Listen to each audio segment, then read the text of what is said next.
And we are in. Alright. So, yeah, I played a little offline. A little bit, just a little bit. I'm currently on Thief. So 23 Thief, 11 Beastmaster. I know that Thief isn't really, like, I don't need to level it up per se, since I only really use it as a solo sub job when I'm playing Beastmaster. I don't think Thief is really an ideal sub job in general. Like, yeah, sneak attack is nice, but it's not really necessary for most characters. The dexterity, the bonus dexterity is nice. Thief does give, like, it gives good stats, I would say. But, again, not necessary. The main thing is it's loot, right? So whenever you're soloing and you're just kind of farming or whatever, Thief is good to have as a sub job, but it only really benefits me as a Beastmaster. If I was playing as like any other class than Beastmaster, I would probably sub Beastmaster for the extra layer of security that it brings, right?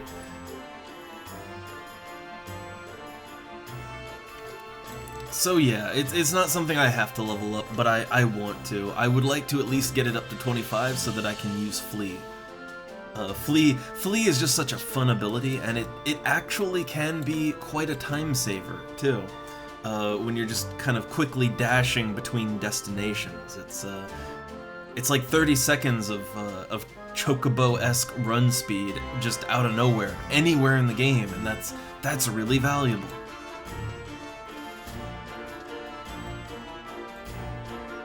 Alright, so I already have my signet. I do have a little bit more bonus left on my EXP ring.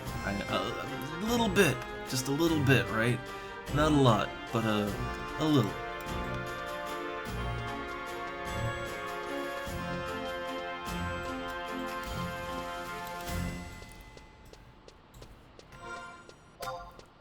Alright, so yeah, I'm not very deep into level 23. I have a long way to go. I guess the goal is 25, but because I would like to do something after Final Fantasy again, we won't linger too long on grinding. If it takes too long, I'll just go to the other game. You know, when I only have like I don't know, like 2 hours or less left to play today. Alright, just checking what I got, if I want to sell anything. I think I'm good there. Sales status. Oh yeah, look, I've been out in Valkyrum Dunes, so I have lots of hair meat to sell. Lots of hair meat, some lizard skin. I had some fire crystals and earth crystals to sell, but it looks like those already sold. Right now, fire crystals are up to 1,900 gil a stack, which is nuts. Considering how very easy getting fire crystals is, the notion that it's 1,900 gil per stack, that's a little ridiculous, but I'll take it because, you know, my stack of gil, my little mountain of gil, it needs to get bigger. Gotta grow that mountain of gil. Alright, I'm not opposed to partying up, and I do have gear for Thief. Like, I have dexterity rings I can pop out. I do have, like, a crossbow. I'm leveling that up a bit. My weapon is very up to date. I have an older weapon, too. I have a level 13 knife if I have to sink down. And my level 11 tunic and then 17 lizard gear is actually, it's fine. It's absolutely fine for the dunes. I want to say, like, it's fine for low level play. That said, I do actually have some stuff in my Mog house. So I have some gloves for attack. I want to whip those out, but then again, if I get invited to a party, if I get invited to a party, depending on what level the party is, I'll probably want to hang by my Mog house just to switch out my equipment anyway. I have a bunch of things I could be wearing, but they're in my Mog house, so... Alright, so I got half a stack of fire crystals, the knife, I don't need it on me, but I have it on me. My Empress Band is completely out, but I just keep my Empress Band on me. Like, whether it's got charges or not, I just keep it in my inventory. It is permanently in my inventory. And that's just so that I don't forget about it and leave it in my Mog house and then and then forget it while I'm out, you know, trying to EXP. Yeah, I'd rather keep it on me. And not even in the wardrobe, because you have to be able to trade it to NPCs to recharge it, so it kind of has to stick in your inventory.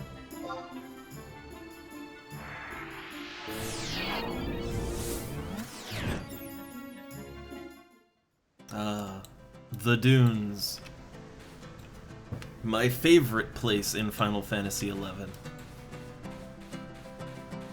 I don't know about that, but I will say it's definitely... I mean, the Dunes is definitely one of the places I have spent the most amount of gameplay time in. Like, if we're being real, if we're being super real, the Dunes is kind of where I have probably spent the most time in my playtime. Like, you're gonna be in the Dunes a lot. There we go. Took 2 tries, but I got him. I'm not sure if Thief has exceptionally bad charisma, but I am noticing that when it comes to charming as a thief, I feel like I fail a lot more than I did as a white mage or as a ninja. Like, both white mage and ninja, I pretty much could charm as much as I wanted, and I didn't fail too often. But Thief, I'm having a hard time.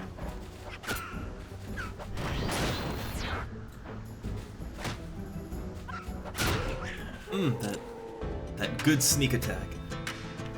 Which, I have a little macro set up. So you might notice when I bring up my bars, I have a dexterity and charisma macro.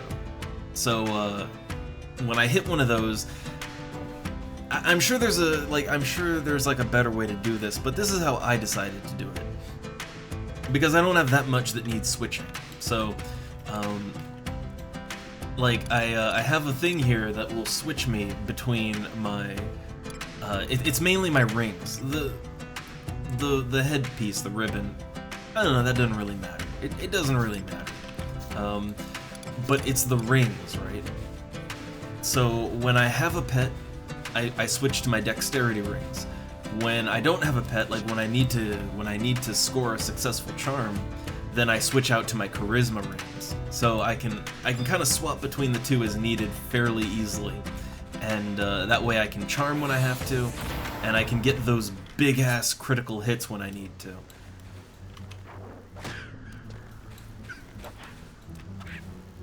So works out. Also, that I still don't really know if it's voodoo or not. The whole like, when the enemy is low on health, you can steal easier. I don't know about that. That's all I can say is I don't know about all that. I've tried stealing when the enemy has super low health and I'll fail 10 times in a row. I've tried stealing when the enemy is completely full health and I'm doing it from the front and I successfully get the item.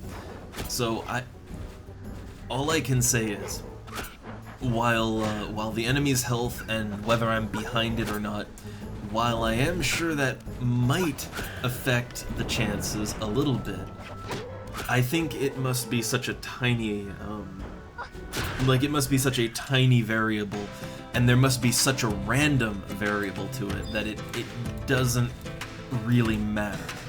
That's all I can really think.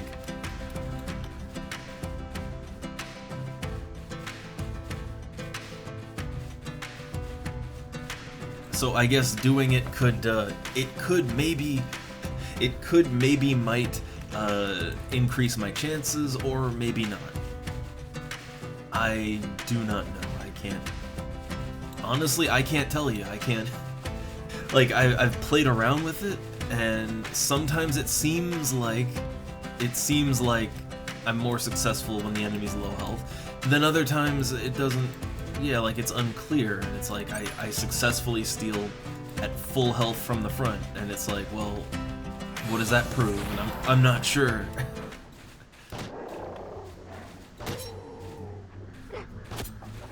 Alright, so I have a little bit of a system here when it comes to kind of this level range in the dunes. So my primary hunt target is going to be hill lizards and sand hares. But I'm gonna try to use brutal sheep and the damselflies. I'm gonna try to use those as my pet of choice, because honestly they're just better pets all around. And also they're higher level. Like the hill lizards and sand hares, they're like level 15 to 18, right? But the sheep and the damselflies, those range from level, I want to say from like level 20 to 23. I think there might be a few 24s as well. 23 is not one I want. I want to tame things that are level 20 to 22. That way I can keep them charmed for longer. Oh, I see that goblin kind of sneaking up on me.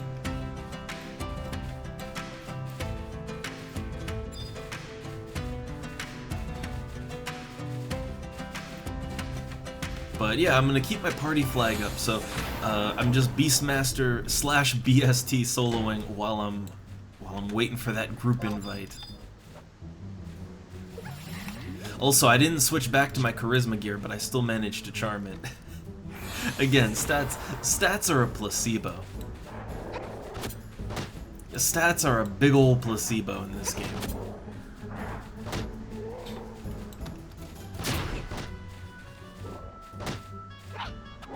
I'm gonna try to lay down a big... Alright. Big damage! Big damage! A 150 wasp sting.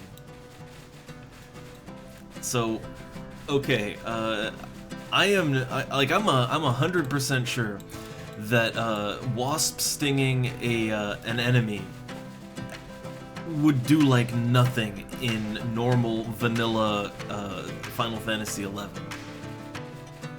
Like wasp sting was kind of notorious. I think daggers in general, right? Daggers in general, their weapon skills were kind of notorious for being just bad before about level 30, I want to say. Like when you finally hit level 30, that's when all of a sudden your weapon skills do something. But I kind of like, I remember that the early dagger weapon skills were just, they were worthless. Like they just didn't do damage for some reason.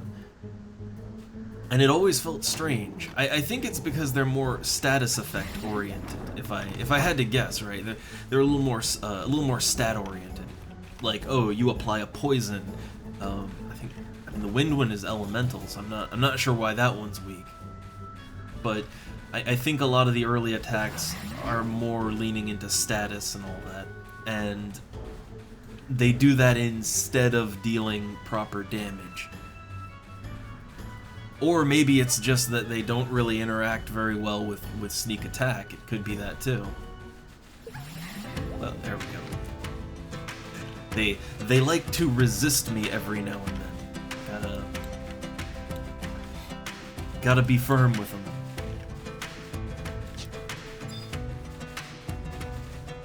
Oh, I could totally kill that goblin, but I have learned that going for the tougher but more interesting target, not really the way. Stay in my lane. So I see some people over there. I don't know if they're like, it's only 2 guys and they're not level synced, so I don't, like, maybe they're just waiting around for a party to get there. They could be waiting for their party to arrive. But I'll kind of avoid killing, I'll avoid killing lizards over by that area. There are plenty of lizards to go around in this place. Like, there's more than enough for multiple groups even. So, one group of people in the dunes, that's fine.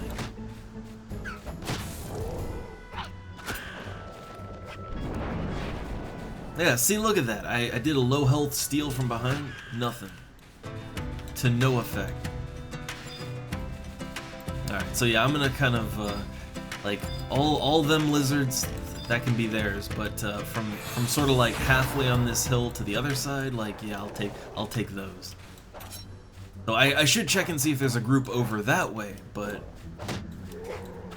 usually if there's no group on one side, like if there's no group over there, usually there's none over here, because people usually go over there as sort of a backup, like that's if they can't get the good spot.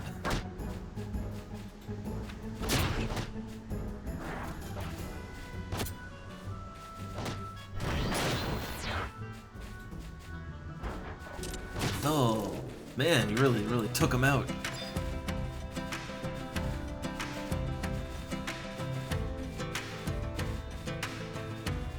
Alright, no party on this side, so it's all, so I got like half of this area all to myself. That's good. I like that. Man, a 105 critical, and I didn't pull aggro off of my pet. Very nice. Which, so here's the thing, I use Thief as my sub-job when I'm a Beastmaster. And, you know, I do make use of that sneak attack, but sneak attack when Thief is only a sub-job. Sneak attack, it doesn't really do any sort of additional damage when Thief is only your sub-job. When Thief is a sub, what sneak attack does is it guarantees you a critical hit, and it highly increases your chance to hit.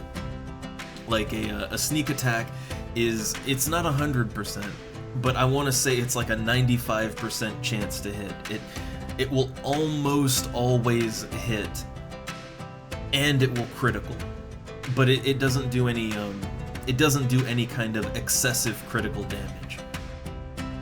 The difference is when you're actually a Thief main. When you use sneak attack, yeah, not only does it give you a good accurate critical hit, but it also adds bonus damage onto that. It's why, like, normally I would weapon skill for like 30 damage, but a sneak attack weapon skill will do like 150 damage, which is way more than if I just criticaled, right? Like if I just scored a critical, it'd be like, I don't know, maybe 60 damage, right? From 30 to 60, something like that. So playing as a Thief main, the difference between Beastmaster slash Thief and Thief slash Beastmaster, it's subtle, I guess. It's subtle, I guess, but there's a difference. There is a difference. It is there.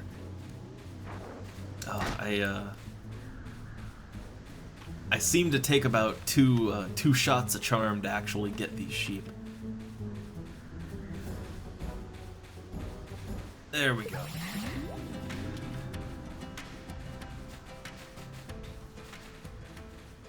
This is also why I tend to go for lower level enemies, because when I'm charming something that's a decent challenge, yeah, it's gonna break charm, right?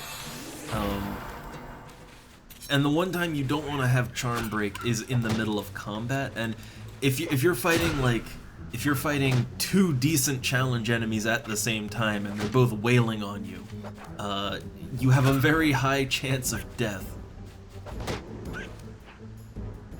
So using a decent challenge to fight easy enemies, like, okay, if my pet breaks in combat, it's a lot easier to manage the damage that's gonna put on me. It's a lot easier than if I was also fighting decent challenge enemies. Is it the coward's way? Maybe, but it works.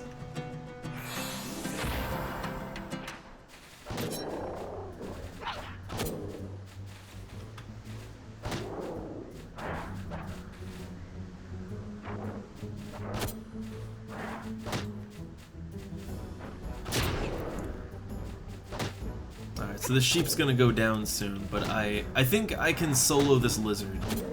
Yeah, I can take this lizard out. I don't need no backup. I'm fine.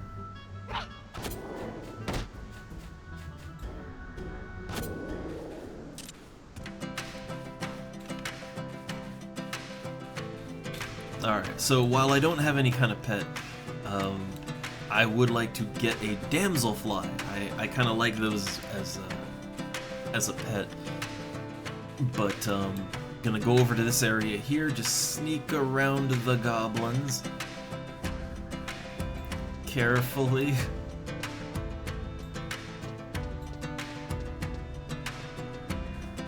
Alright, so yeah, I'm gonna hang out here, grab a damselfly, but first get my health back up. Something I learned, a lesson that I learned, because I'm a Beastmaster main. I've used /Beastmaster to level up both Ninja and White Mage already. And what I can say, what I've learned, is while it is very tempting to kind of fight down to the last hit point, like, you do take a little bit of damage as you fight. A little bit. It adds up. And it is very tempting to only stop to rest when you are, like, on the brink of death. The thing is that let's say I'm in combat and I'm in orange, like my health is in the orange, right? And then suddenly my pet breaks charm. And now I have 2 enemies attacking me. And again, we learned this lesson when I was out treasure hunting on Beastmaster, that one stream, and I did die because I let my health get too low. I was kind of sitting on that low health, just sort of assuming everything will go fine, right? And then it doesn't. Then it really doesn't go fine.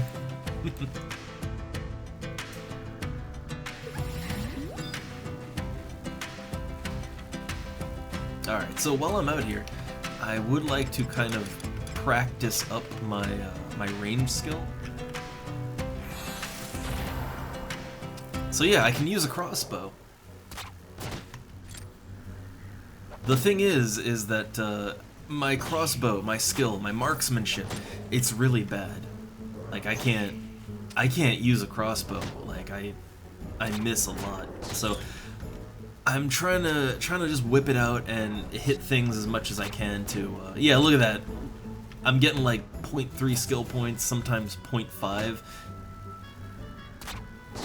Like, it is so far behind, I need to level that up. I have to. It's really good for TP though.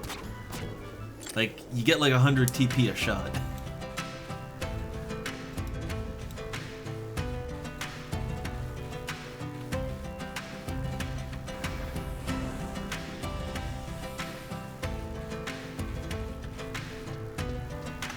So what I was considering today, I was considering to like, oh, I want to do a little grind, but I want to unlock an advanced job too.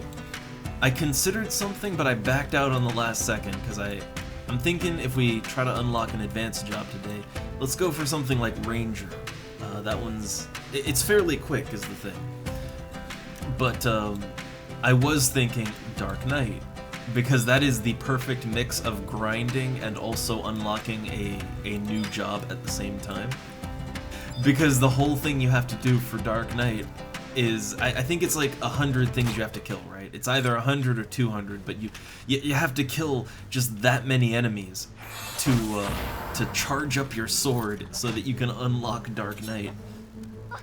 You know, gotta fill it with that hate, right? Doing the thing that you do all the time anyway in this game. But, I considered that one, but I don't know how long. Like, I don't know. I don't have any class leveled up that can use a greatsword, and using a really bad greatsword at level 1 as a level 1 warrior, that would kind of just be pain. That would just be pain, And it would also be really slow pain.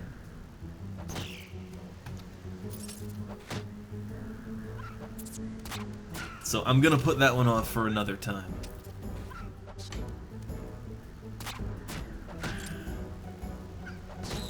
Also, I believe there's like a little bit of a... I think there's a little bit of a bug on this server, or I'm not sure if they fixed it or not. But there was an issue where the extra enemies that they added to kind of make the newbie zones less crowded, the extra enemies don't count for the Dark Knight quest. So like, you might end up having to kill like 200 or 300 enemies instead of just 100 because half of them aren't counting, right? That could get frustrating, so I'm putting that one off for now. Putting it off for a little bit.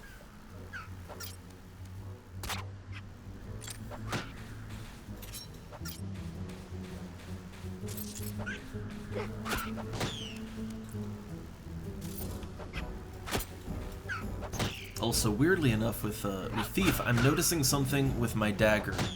I'm not getting it here because I have a higher level pet that I've tried. No, there it is. So what I've noticed is that as a oh god, I have aggro again. Yeah, I can't shake the aggro, and I joined into the fight later too. So this is it's something that is kind of slowing me down as a thief / beastmaster.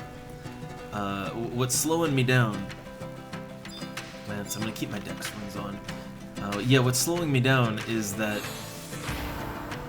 I've noticed my dagger attacks, even though they don't feel like they do too much damage, but they're attracting a lot of attention from the enemy. Like, I mean a lot. I get aggro really fast off of the pet. Well, I'll really get aggro off this one. Like, yeah, that'll do it.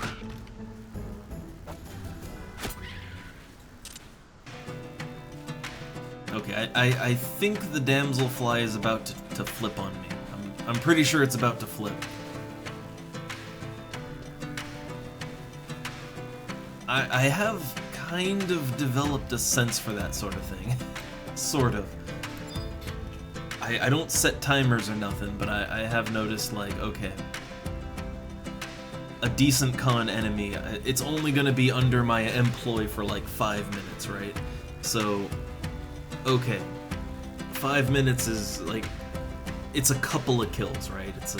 It's a little handful of kills. So after I've killed a few enemies and the thing's health is getting low, it's like, yeah, it's probably about to turn on me. Probably. Okay, that's an even match. That's a little too high. I don't want that one. I'm on the lookout for a new pet already.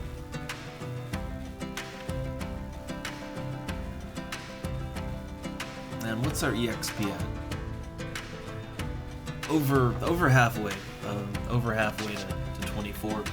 Though the EXP boost has worn off. It's no longer in play. Yeah, there it goes. See, I got the sense, right? I got the sense. Alright, I should be able to kill it myself easily, right? Shouldn't be that hard. There we go.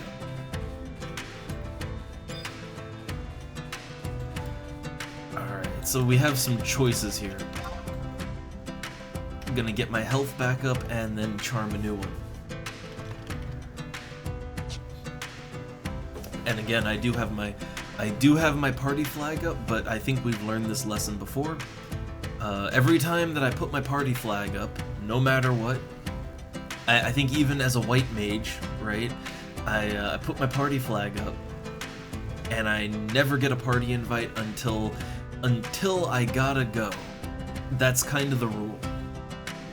Like, the rule is that I put my party flag up for like 3 hours, and then when it's like, okay, it's about time to change games, let's play something else, then I get a party invite. Or when I'm on my own time, like later in the evening, I put my flag up for a few hours after dinner, and then right when I'm about to go to bed, it's like 11:30 at night, and I'm about to go to bed, but I forgot to put my flag off. That's when I get like multiple tells asking me to join their party. It's kind of funny. It doesn't really seem to matter what time of day it is, but whenever you have something else you really want to do or need to do, that's when you get a party invite. And it is kind of a dependable thing at this point. Like, it's weird how it keeps happening that way. Alright, so that one's level 21. I'll take it. And put my dex gear back on. But yeah, this phenomena, it's not new. I remember back in the old school retail era. Yeah, I'd put my little me, which I'm trying to think, how old would I have been? I'm trying to think how old I would have been back in like the Zilart era, like late Zilart, right up to Chains of Promathia. I'm not sure exactly what time frame that would be, but I feel like I would have been in high school. I feel like I would have been either in middle school or high school. But you know, I come home from school back then, even way back then, in the early 2000s, and I hop on to Final Fantasy XI, and hey, I played a bard, so I was an in-demand class. But even so, I put my flag up, and then I don't know, watch cartoons or whatever, and just have my PC on. And I would have it sitting there for hours, like 6 hours later, when it's like 9 o'clock at night, and you know, it's bedtime, which far too early, but yeah, then I would suddenly see the pink text. I would see the pink text saying, you know, party, do you need it? And well, yeah, but I gotta go. I don't know what it is. I don't know how it happened. Like, I don't know how this magically works out this way every time, but it's just what happens with this game.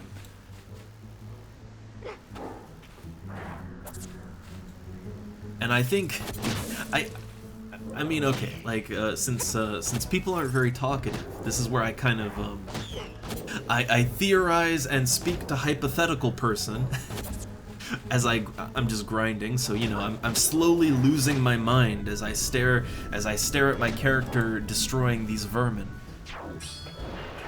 But, oh no, they baleful gazed my pet. It's gonna put him out of action. Well, now I gotta wait for my pet to be unstoned.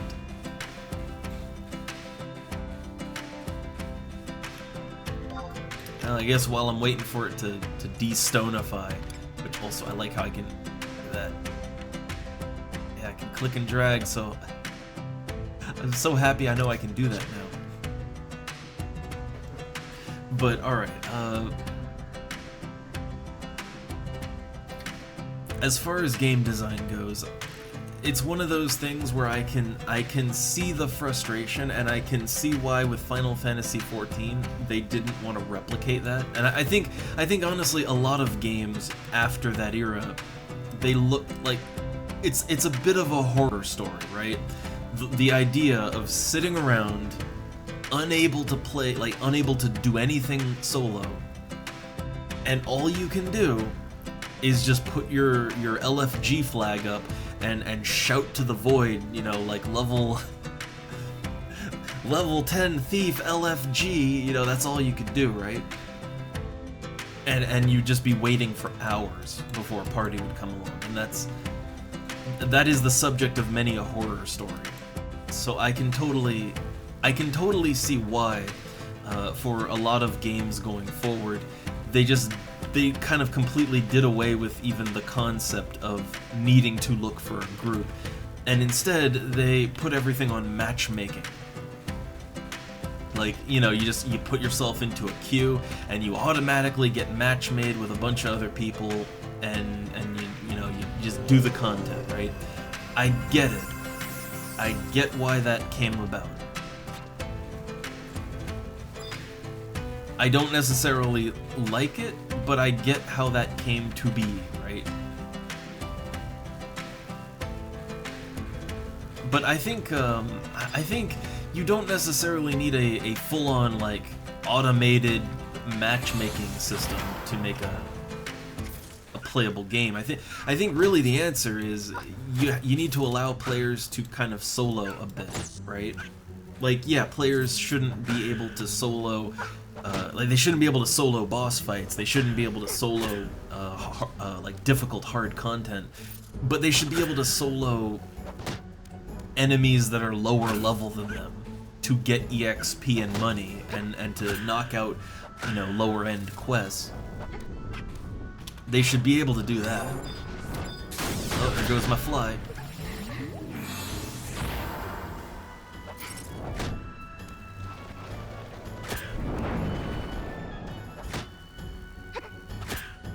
So I think with Final Fantasy XI, there has always been that demand for being able to do things alone. I think that demand has always been there, like, since the beginning, right? It's just a matter of, like, okay, how much of the game can you do alone?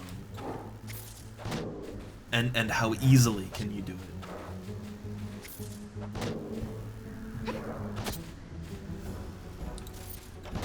And that's why I Beastmaster. It's like that's literally why I Beastmaster now. I got tired of being a bard back in the day that couldn't do anything on their own. And I decided, you know what? Never again. Never again.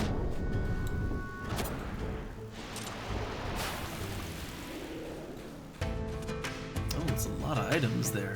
How many fire crystals I got? 9, alright. Got a full stack of hair meat already, that's good. The hair meat is a top seller. It's still just stupid to me that... It's so stupid to me that like, hair meat is worth over 4,000 gil a stack. That's just stupid.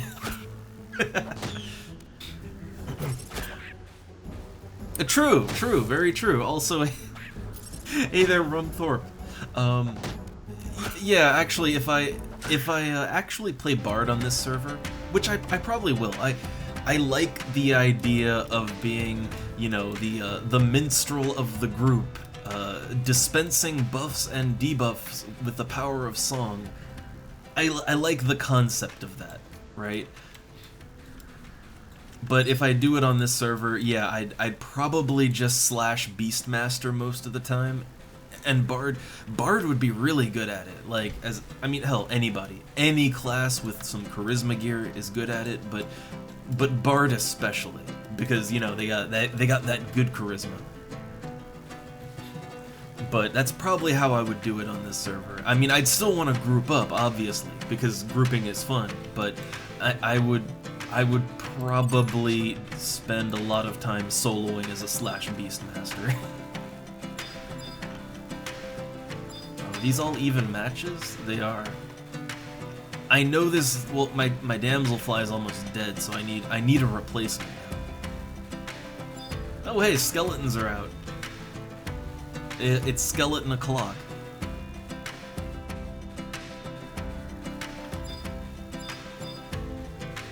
But I would, you know, as I play this more, I would also like to just do some weird combinations just for fun, and to see how well I could theoretically make it work.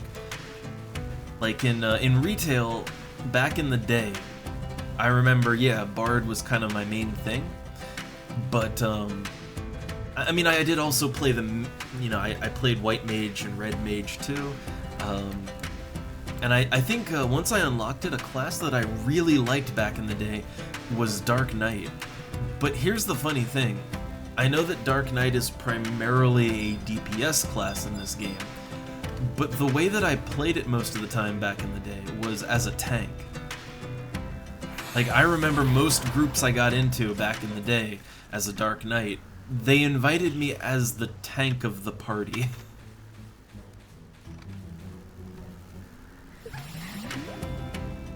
Which, I don't know, like, it kind of worked. You know, as long as you weren't like sacrificing your health or anything, it did work. I remember it working. I think it's probably like not ideal, but Dark Knights can hold aggro.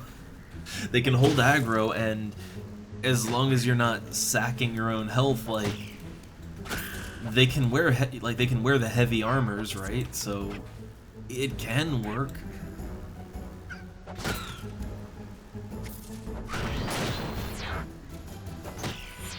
Oh god, that gigantic wasp sting. Oh.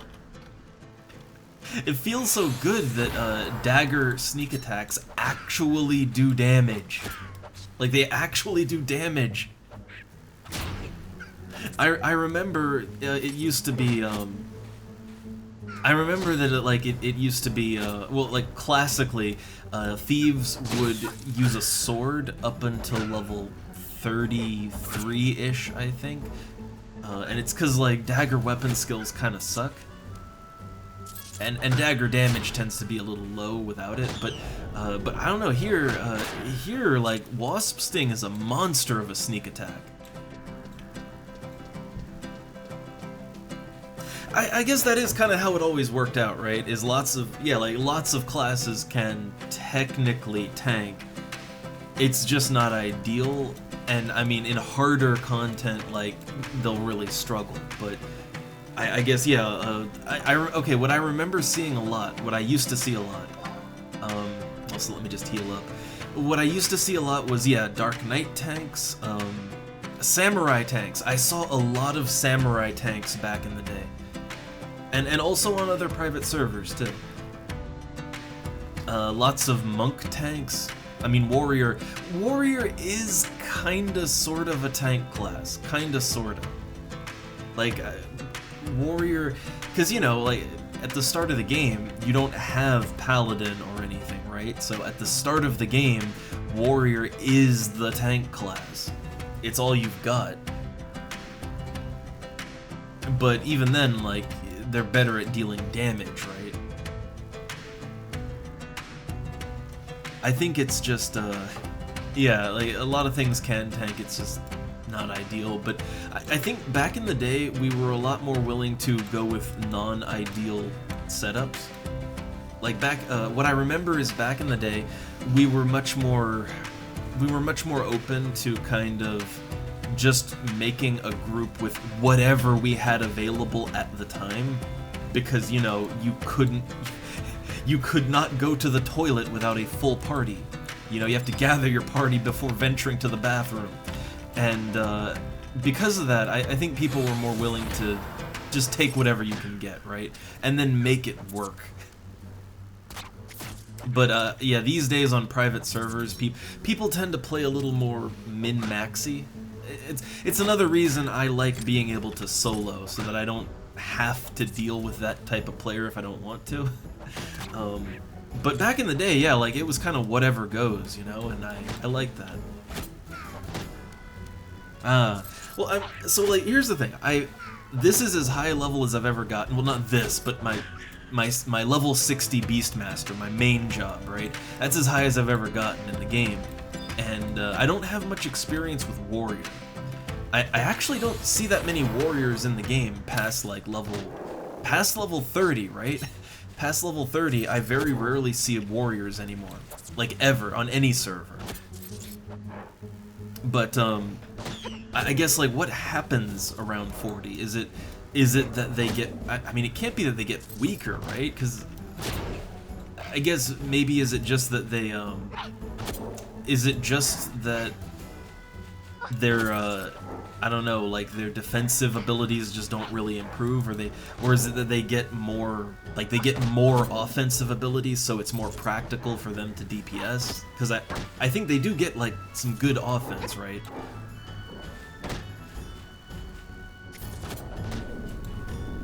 But for whatever reason, I rarely see warriors out in the wild. I know they exist, I know that there are plenty of them, but it's just I guess in terms of grouping, I very rarely would see them after like level 30-ish. Like they all sort of, if they wanted to tank, it's like they would all switch out to paladin or ninja or something, right? Ah, okay. So I guess that makes sense then. So like most of the tank relevant stuff is in the low levels, which would also make it a good sub job, right? Like if you're subbing it as a tank, like as a paladin or a ninja, it would make yeah, that would work out. That all your tank stuff is in the low levels that will actually take effect as a sub job. That makes sense.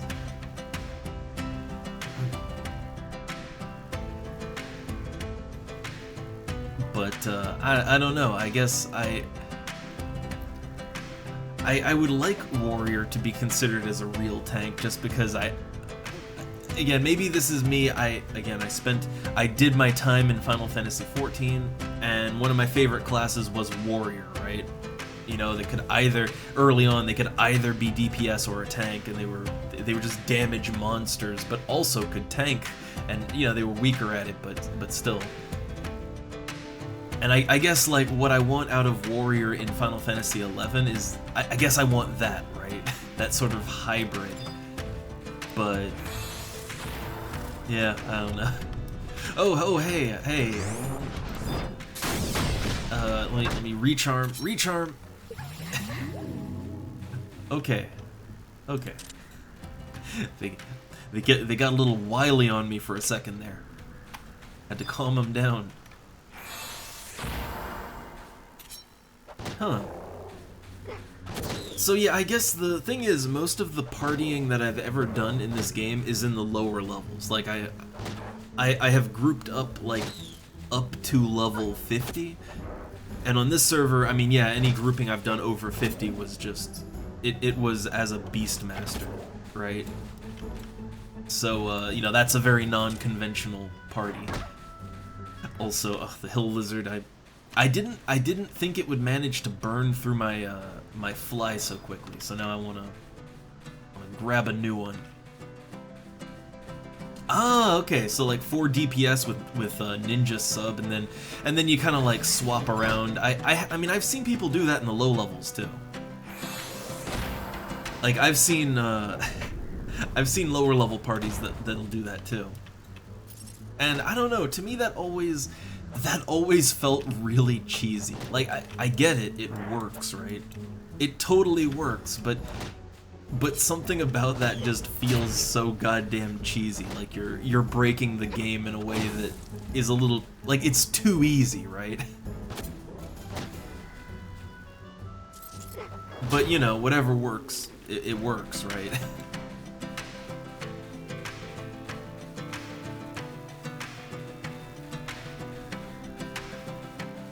But I think that was kind of one of the big problems with this game.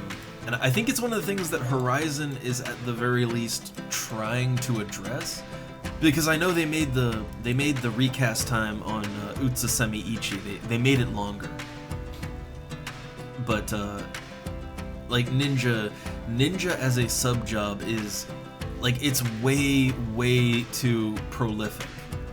Like, everybody subs Ninja, like, for that reason, and for other reasons, too. I mean, Ninja, like, being able to dual-wield one-handed weapons, that does help with your damage, like for a thief, for instance. Or as a Beastmaster, I believe dual axes is a little bit more damage than a single scythe. So, there are reasons to sub-job Ninja, but the Utsusemi spam is kind of, it's one of those things that always felt cheesy, and it's like maybe too many people do that. Maybe.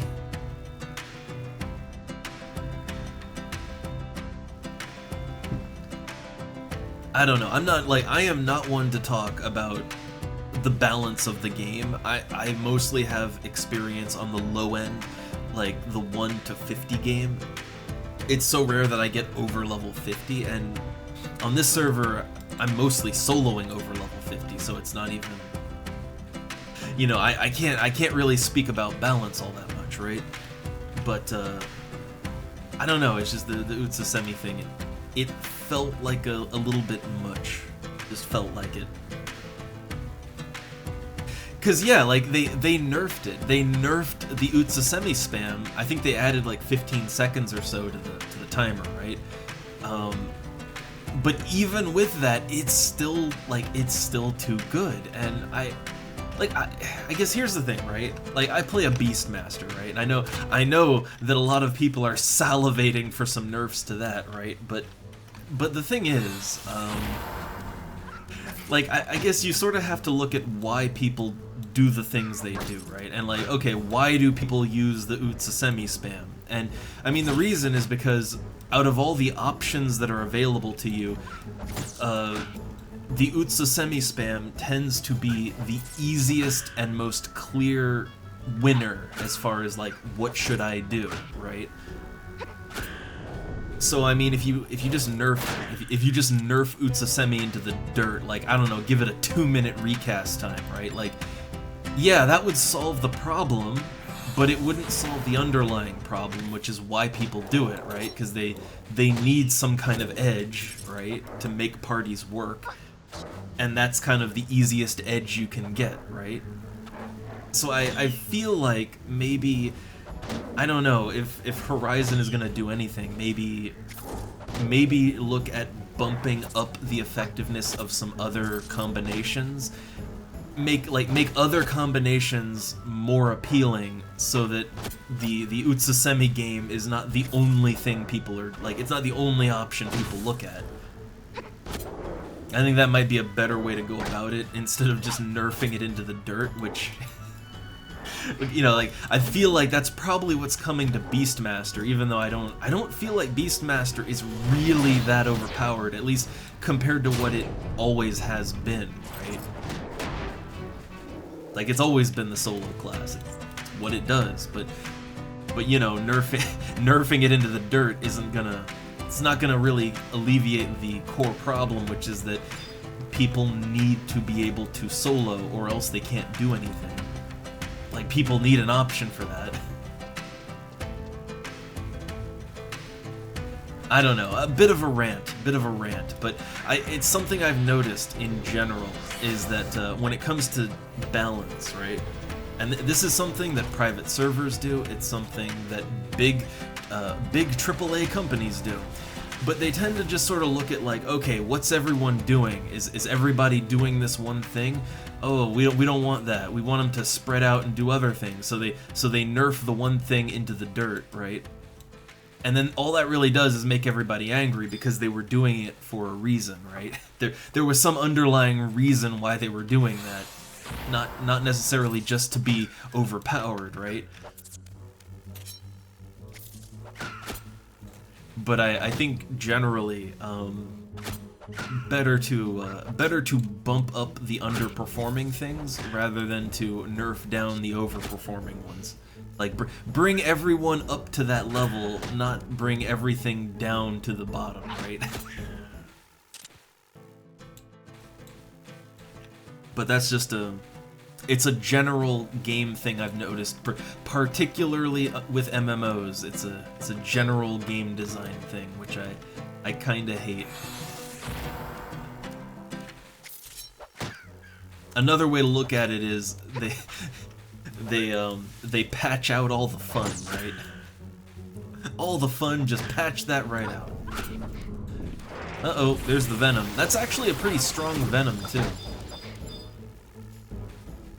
Like, the damselfly poison is, it's a lot more than the normal poison.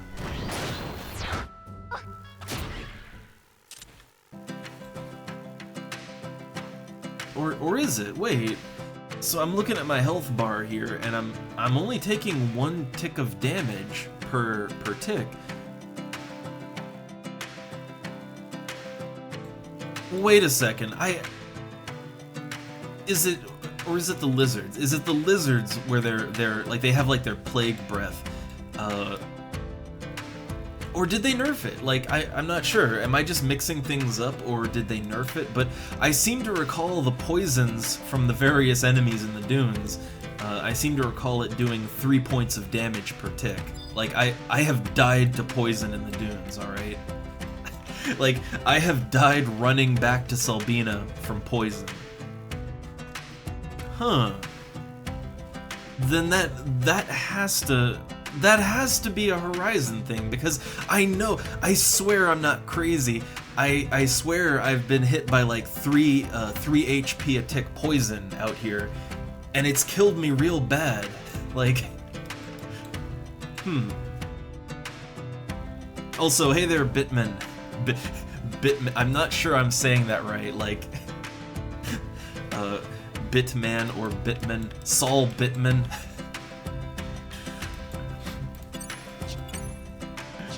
But yeah, hey. So yeah, okay. Am I? Yeah, like, is this a Horizon thing, or am I having the good old gamer dementia again? Am I losing my mind? Or is it somewhere else where the enemies have like? But I distinctly remember soloing as a Beastmaster on other servers in this zone, and getting slammed with poison and dying before I could get to Selbina. I have fond memories of that. Great nostalgia.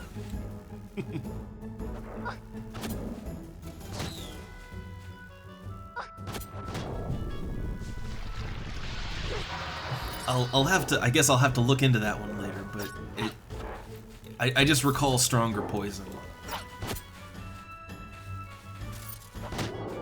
Oh, my damselfly. My damselfly. I'll charm the next one. How's the EXP coming along? We're getting there. I'm shooting for level 25. Just a nice little grind session. A nice little grind and banter session. Because yesterday I did my rank 5 mission, and I felt really good. I felt really good doing my rank 5 mission, and that actually took quite a few hours to complete. So today I'm taking it nice and easy, just catching up my sub jobs and you know, getting a little passive grind on, do a little banter. Wait, how did wait a second. How did you like what brings you here? If you've never played this or WoW or anything, like, what brings you here? I'm really curious how you stumbled across the stream then. I would figure that most people, whenever I stream Horizon FF11, I would just assume that most people are deep fans of the game already, and that they come around here like because they love Final Fantasy that much, and oh hey, someone's playing it. That's what I'd assume. Okay. Sorry, oh god. Again, I have that streamer brain where, like, I have a goldfish memory, and if someone, people that are regulars here, like, hey, I have no problem keeping track of, like, Cito or Burn or Vexus, you know, a lot of people, but if you're not, like, a regular here, like, fairly often, I tend to kind of, people come and go a lot, so I tend to forget, like, who's who. Streamer brain. It's like there's just worms crawling through my brain. So if you've been around before, sorry, I don't recognize. But I'm glad you have fun here. I mean, I will admit I don't have as much variety to my stream as I would like. I do intend to fix that later. I want to play a PlayStation 2 game after I wrap up Final Fantasy XI here. Like, in the last 2 hours of the stream, I want to play a little dot hack. It's MMO adjacent, alright? It counts.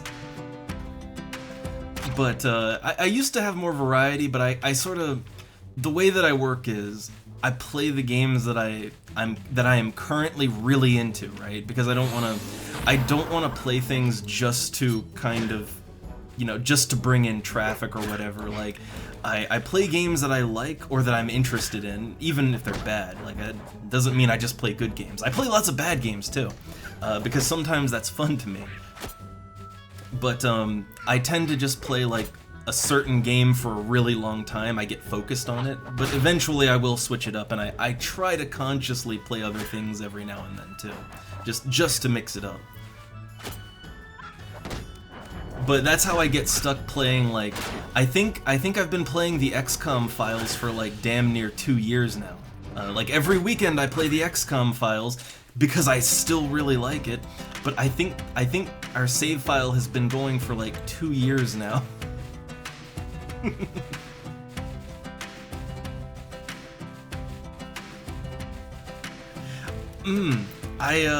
When it comes to Final Fantasy XI, like, I love this game. I love it. But I got to admit, it's a very mixed bag kind of game. It's really mixed bag. Also, hold up. I don't want to get caught with low health, so I'm resting my health up real quick. I don't want to get in a fight and then have my pet flip on me in the middle of it. I have class. I never knew. I always figured that we're just a trash fire over here, you know? I will admit I don't look at too many other people's streams. Occasionally I hunt out a good stream or video, but I'm not too knowledgeable on what the other streamers are doing these days. I just do my own thing. Alright, have a good work day. Have a good work day. I guess stop by again sometime.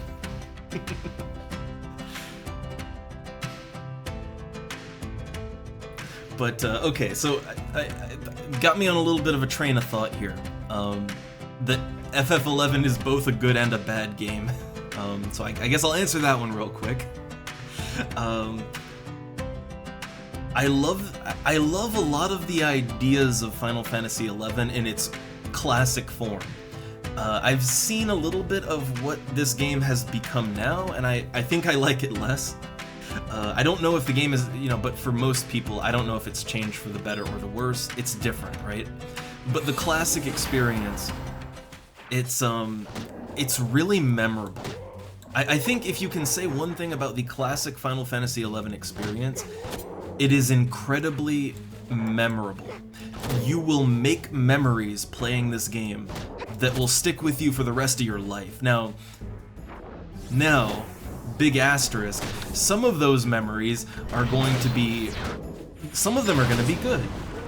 Some of them are going to be remembering the mind-numbing, pull-your-hair-out frustration, just wanting to scream into the void, right, as the game just angers you over and over again.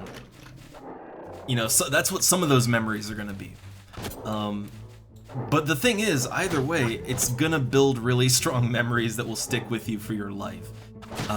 Like, everybody that I've ever talked to who has played this game, like, they played it back in the day, they will go on and on, like, they have many, many memories, and it's usually 50-50 between good and bad, right?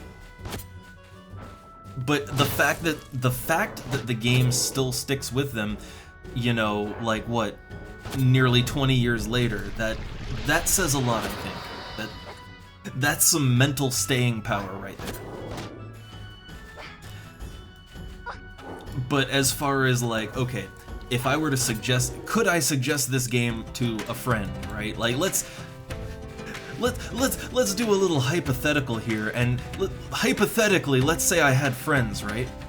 And this hypothetical friends, let's say they wanted to play a video game with me. Like, hey, Double, let's play a video games. Alright, okay. So, it's like, hey, do you play any online games? Let's play an online game together. It's like, okay, calm down there, Jimmy. Alright, what can we play together? and they look and they're like, hey, what's that Final Fantasy 11? What's that? Do you want to play that? Is it any good? And okay, so then I have to think. Then I have to give a long hard think. Can I suggest this game to this hypothetical friend? Like, is that a good idea? Like, you have to stop and ask yourself, is that really a good idea? And I'm not sure. I'm not sure. Like, and that might sound weird, right? I feel like that might sound really weird. That I love this game. I personally love it. I have put so many hours into it. It's one of my favorites. But yeah, like, if a friend asked me, like, I don't know that I would want to. Like, I don't know that it would be a good idea to point them to the game. I don't think I could really prepare them if they're not, like, if they don't already want this kind of game. I don't really think I could ready them for what is to come, you know? I think it would just make them angry. Yeah, friends don't let friends play FF11, not even once. Like, the thing is that the chance that you would, like, the chance your friend would just get really frustrated and annoyed and angry, and that they would just kind of check out and not have a good time, like, the chances are really high. The chances, I want to say it's like an 80% chance they're gonna hate it, and a 20% chance they'll actually get into it and have fun. And that's like, if they're not looking for that kind of game. If they are looking for this kind of game, chances are they've already played Final Fantasy XI.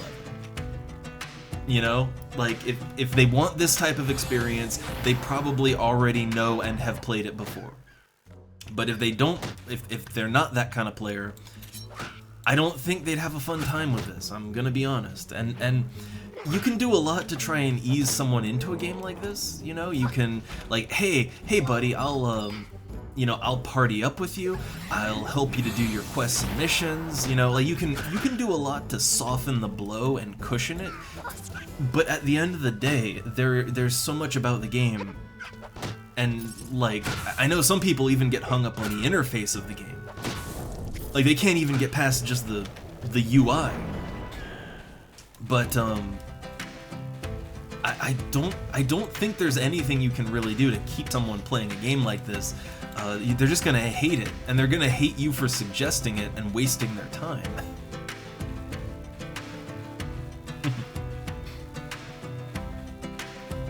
Yeah, I do that sometimes. I do. I do try and do that, but sometimes I just sort of, like, I don't know. Sometimes I think it's better to just, like, let the pet fight to the death and then grab a nearby pet and swap to it.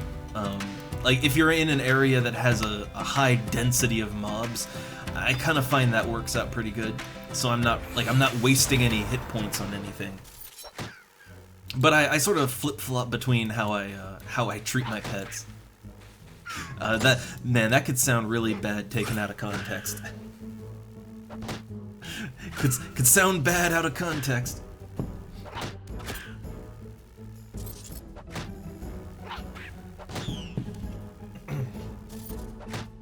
But yeah, I would totally love if I could play this game with some more, like, close friends. I would love it. I really would. But no one I have, like, showed the game to has expressed much interest, and I don't want to force them to play. That's a bad idea. And I really just figure, like, yeah, no, it's not. It's just not that kind of game. You're either interested and into it, or you're not. And that's just sort of the game it is. I don't think that'll ever change. I'm gonna let my pet get some aggro because my health is in the orange, so don't want to pull aggro too quickly.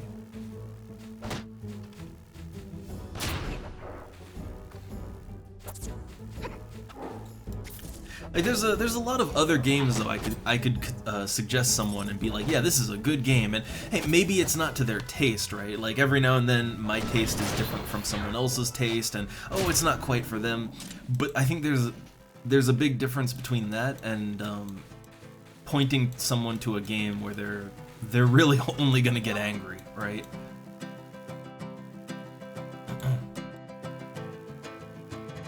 Like, I don't know, I could point someone to City of Heroes. Like, City of Heroes is a game I like where, you know, that's an MMO where, yeah, it's archaic, and yeah, the user interface, much like this, it takes some getting used to. But once you get over that little hump, like, no, it's just a fun time, right? That game is not gonna make you angry. But, yeah, FF11 will. And I guess, is there something wrong with me that's kind of what I like about this game? I kind of like that there's a bit of a balancing act between having fun and tedium. Like, you get to have fun, but if you want to have the fun, you have to get through some tedium. And everything you do, there is always just that risk that you're gonna fail, and then you're gonna lose a lot of time, because you're gonna lose EXP. And it's like you're constantly riding a bit of a roller coaster with highs and lows, and it never really levels off, right? You're either climbing slowly or you're shooting down screaming, right? But there's not a lot of in between. It's either the slow grind or things get really, really scary fast.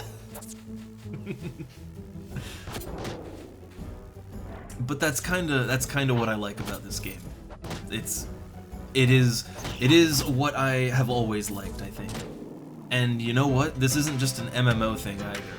I can point to a lot of single player games that are actually kind of the same principle, right? Like lots of frustration, but then there's moments where it pays off and it feels really good, right?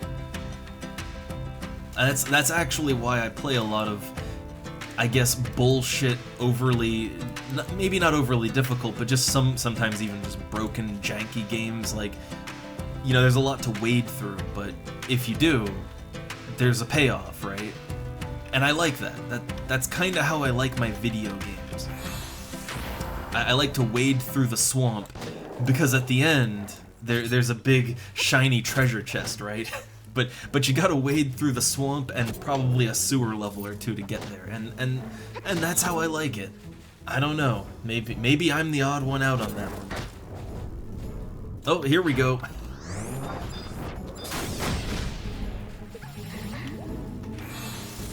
Okay, I have my charisma gear on. I was kind of wondering, like, I've been succeeding on my charm fairly regularly, so I was like, oh. Do I still have my dex gear on? No.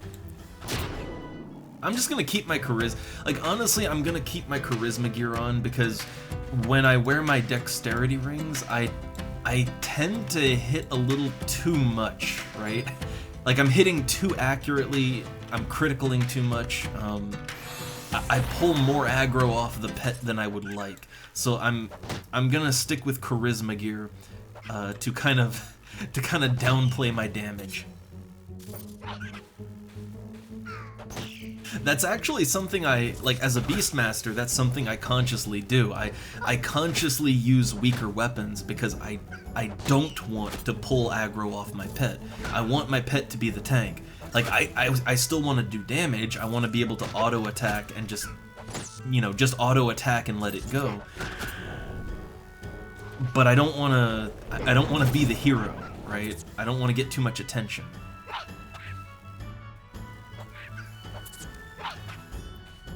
Man, why are we missing so much? Both me and the pet were missing constantly on this fight.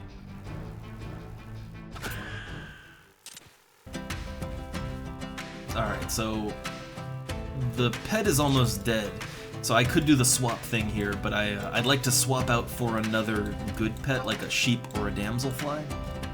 Before I do that, I want to rest my health up, though. And we're a little ways... just a little ways off from level 24. 25 is what I'm shooting for. I don't know that I'll get it today, though. Because, again, I would like to... I would like to, at a certain point, switch games out and, you know, whip out the old PlayStation 2, right? Do something a little different.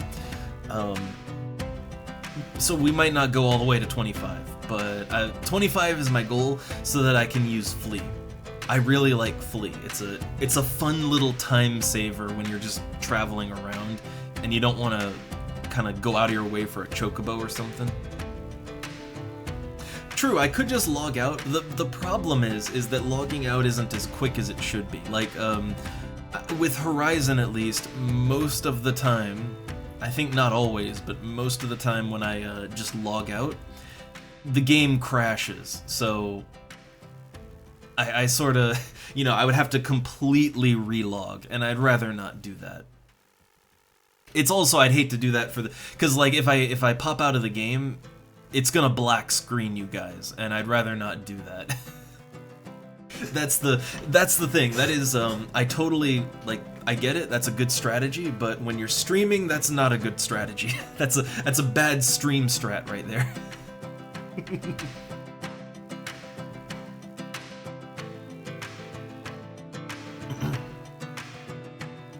There's lots of little things like that where, if I was just playing on my own, like, yeah, I'd do that, but for the stream's sake, no, I can't.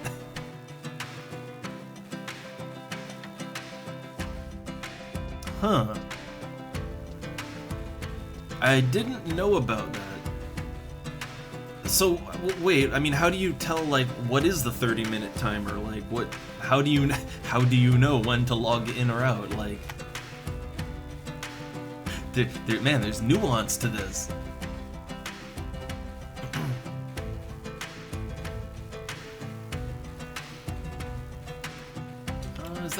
Is that fly? No, it's even match. Well, when I hit level 24, those level 23 damsel flies, their ass is mine. They're gonna get charmed once I level up, but I don't like charming even levels. They break their charm way too easy. Like, even if I could successfully charm them a little more reliably, they break it so easy. It's just not worth it.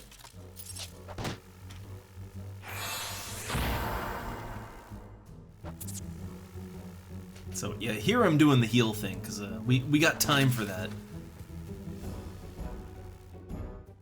Okay.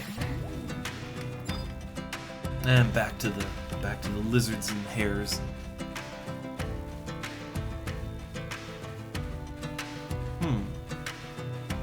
Huh, okay. Well, again, it's still something I wouldn't, like, on the stream I wouldn't do, but just on my own. And I mean, in panic situations, I have done the logout thing. Like, I've had moments where I'm trying to sneak through an area as a Beastmaster, like Beastmaster White Mage or whatever, and oh, I get aggro, uh-oh, things are getting hot, and then like, there's no way out, right? No conceivable way out, I can't win, so I log out, right? I have the pet tank, and I just log out while it's doing that, and that works out. I think I had to do that in Zarkabard when I was doing my limit break too. I got aggro from one of the demon things, and then I didn't notice for a bit, and so I was dragging a bunch behind me, so I had the pet, like, Whirlclaws tank, and then I logged out and logged back in. That worked out really good. It's, again, a little cheesy, but, it works. Cheesy, but it works. But I try to keep that minimal, right? Like, I try to minimally do Velveeta cheese tactics like that. I try to save it for when things are getting really dicey.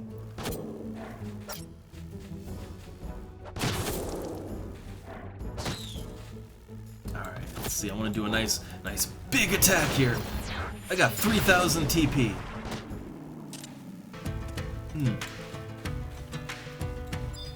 I know that would have hit for like over 150 damage if I was wearing my dexterity rings, but again, I'm being lazy on swapping them out.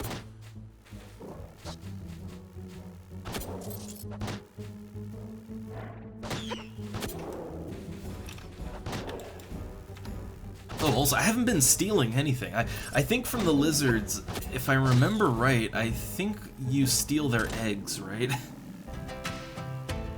a little weird, but I seem to recall that you steal eggs from the lizards, you steal cabbage from the hares, and I don't think you get anything from the flies. And sheep you get wool. I sub thief so much that I do have a good idea of like what you can steal from what. I make good use of that skill. I mean, actually, you know, next to Beastmaster, Thief is actually a job in this game I really like. I actually really like Thief. I like how it plays. I like that you get tons of money. It's really good for that. You know, honestly, I probably should just take Thief up to 75, right? I should just do that, I guess. Since I enjoy it so much, and I do use it as a sub-job for Beastmaster all the time. And I don't hate the gameplay. I like the gameplay of Thief. I like kind of, you know, getting behind the enemy and just doing some big fuck-off damage. I like that. That's fun. But I kind of feel like, you know, I'm level 60 Beastmaster. I'm so deep into that. And I like it. That's a fun class to me. So, you know, just stick to what I know, right? Stick to what I know. At least until that gets up to 75. I'd say if I ever actually manage to hit level 75 on this server, which I'm not sure I will, but if it ever happens, they're doing, oh god, that was some bad timing. That was some bad timing. Like, I just couldn't get up to do a charm.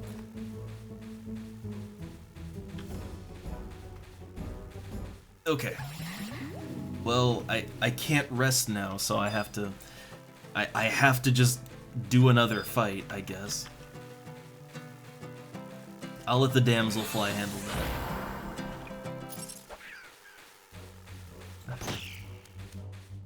But yeah, if I ever hit 75 with Beastmaster, then I guess if I can manage to do that, I would just say like, oh, that was really fun, and then I'll try leveling up something else, right? But I really would like to kind of see the end at least once.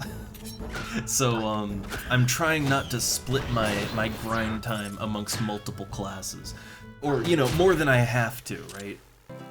Like, I'm doing that right now because I want Thief as a sub-job, but other than that, I'm trying to minimize my overall grind time. Oh, there is. I guess I'll have to look into that. I'm not sure how I feel on that, because in a way that feels a little cheaty. I mean, it's how the game always worked, right? Being locked in animation that's just how FF11 always worked back in the day.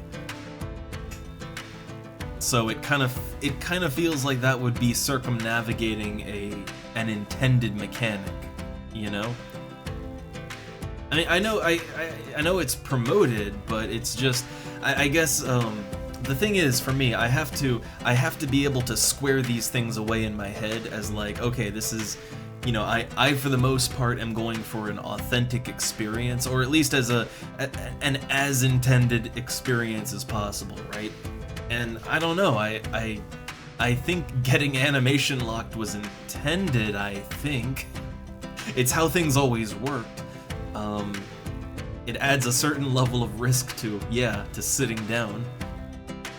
So I'd kind of have to be able to square it away, just for myself, that like, no, this is okay, right? Like, I wonder, did they ever change that with FF11? Like, I mean, you know, they've changed a lot of things in retail, but like, did they ever change the animation locking, and like, did they acknowledge that it was intended or not? I guess that's my thing, right? If it was intended gameplay, I don't like to circumvent that.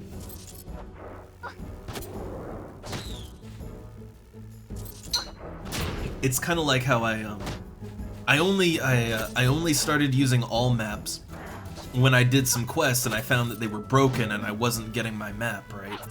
that's when I started using it out of necessity. But before that, I was like, no, I don't want to circumvent the intended gameplay of doing your map quests, right? I'm still doing every quest I can for those maps, though. I'm still doing the quest.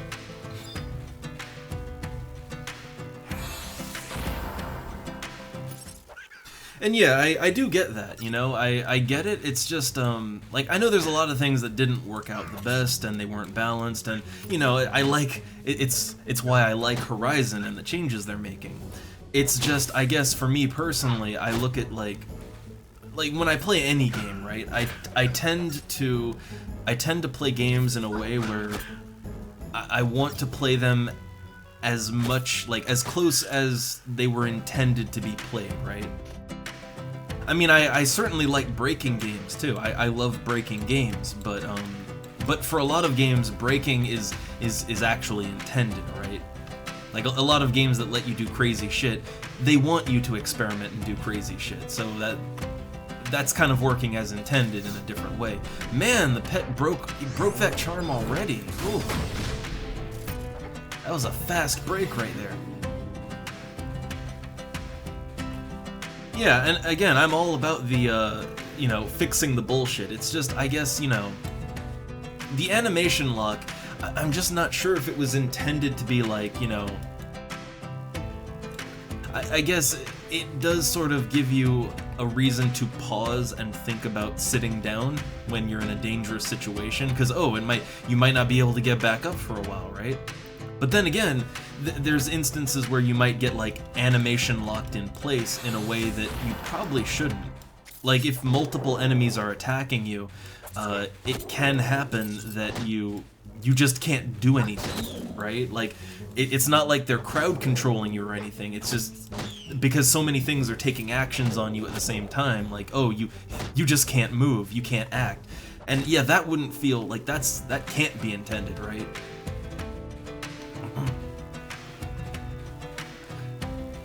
So yeah, like on that one, I can get it, and I'll look into that add-on. I'll look into that one. But for other things, like say all maps, I felt really fucking bad having to use it. But well, you know, some map quests on this server are broken, so. Like the first one, like I did Delkfoot's Tower map, and I did the quest for that, and they didn't give me the map. So I kind of have to use all maps, you know, and I needed to go in the tower. So I ended up using, and I just stick with it because it's a pain to toggle on or off depending on where I'm going. So, you know, I ended up using it just out of necessity, but like for me, something like, you know, buying and doing the quests for maps, like that is very clearly intended gameplay, right? Like you're intended to do the quest or to buy these maps, and that's supposed to be part of the challenge of the game. And so that's why I felt really bad about it. But, you know, I am not an immovable rock, right? Like, okay, I get it, now I have to use this, unfortunately, okay. But that's how it is, right? That's how it is with me. It needs to make sense. I need to have some kind of reasoning and justification to change a gameplay experience away from the default. I have to be able to justify it in some way.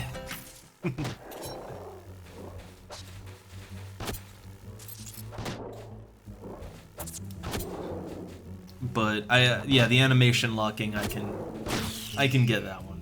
Oh, hey, there goes the pet. Again, I thought I'd have a second longer, maybe do a sneak attack on this thing, but I'll do a weapon skill. I just want to kill this. Just kill it, and I'll rest up my health. Just get my health back to full after killing this one, because I'm not quite full yet. Though I am dodging pretty good. Oh, there we go. Alright, and I'll rest my health up before I charm a new pet. A little less than 300 to go, not bad. Yeah, but I don't think I'm gonna get 25. I don't think I'm gonna hit 25 today. That was a lofty goal, but I think it was maybe an unreasonable goal. I think that's one I can't really I can't achieve. and also have time to play the other game I wanted to play after. It's let's see, it's almost, we're like 15 minutes off from 2 o'clock here, and I usually do dinner around like between 5 and 6. And I want to have at least like a good 2 hours with the other game. So yeah, I'm not gonna get level 25, I don't think. But I'm gonna try. I'm gonna grind, get as close as I can.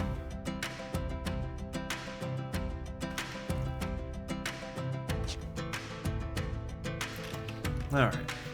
So let me grab another fly or a sheep. Both work.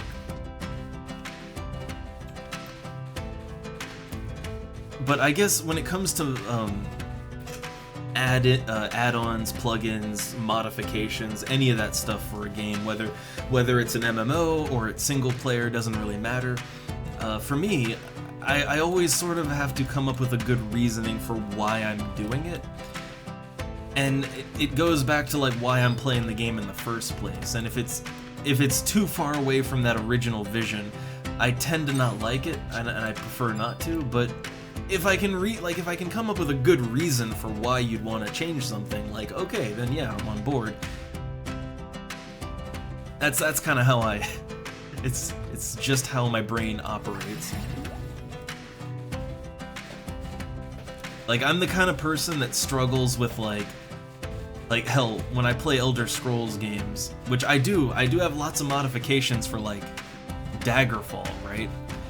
But they're all kind of like they just sort of add on to what already is there and kind of fleshes things out. None of it really changes the core of the game, I'd say. But you know, I can justify that, right? But I can't justify like completely changing everything. Like, I don't know, I think of the Skyrim thing of like turning the dragons into Thomas the Tank Engine. I mean, sure, why not? But I couldn't justify that, right? Like, there's no way I could logic that one out.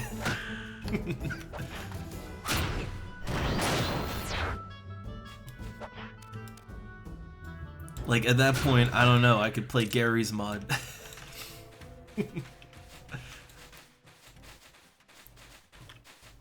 But yeah, I know most people don't have that issue. Most people do not have such hang-ups, but that's just me.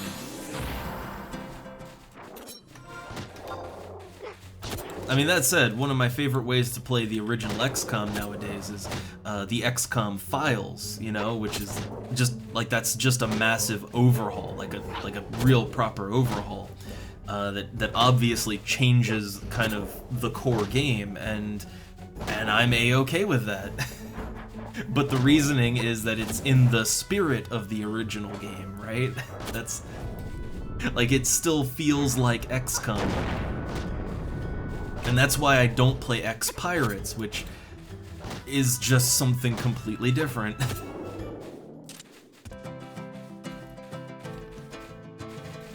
But then again, I know a lot of people love X-Pirates and hate the XCOM files, or just stay away from mods entirely, or... So, it's... yeah. I guess everybody has their own... They have to come to their own conclusions, I guess, when it comes to modifying their game in any way. But at the very least, I don't get angry about it. I guess that's that's maybe something in my favor. I don't, like, whatever you're gonna do, I don't get angry about it. Even if I wouldn't do it. I think of people in Final Fantasy XIV that get really irrationally angry when they find out that someone is using a texture pack or like some kind of visual modification on the client side, because you know it's that kind of game, and that doesn't affect anybody in any way. Like, what's to get angry about? But they do. They do.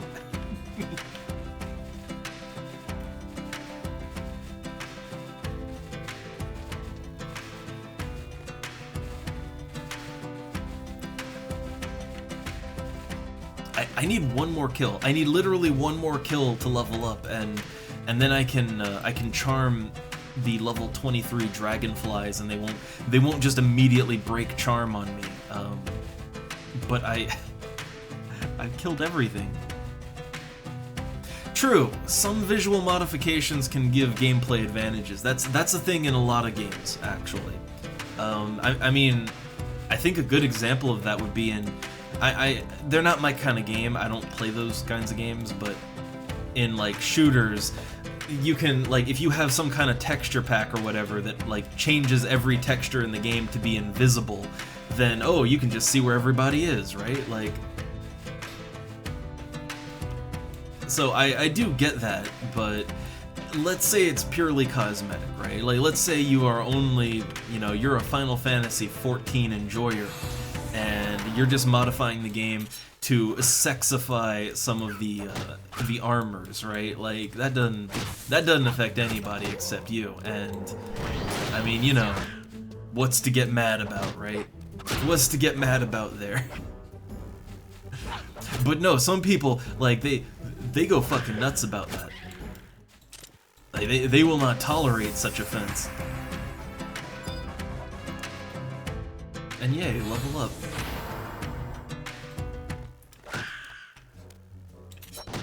One more! How much do I need? 5,200.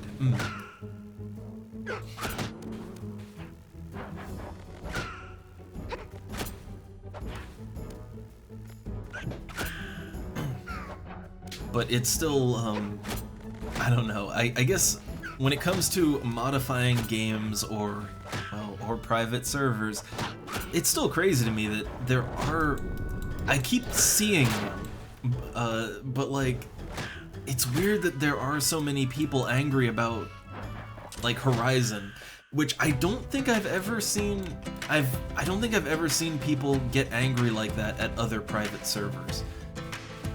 I've played on a couple other ones, and I've played on private servers for other games too, and I have never seen people get so angry as they get about Horizon, and it's usually, I think it's usually because of the era plus thing. I think that in particular, like the modification of how the game works, I think that is specifically what they have an issue with. So it is still daytime, but that ghoul is out.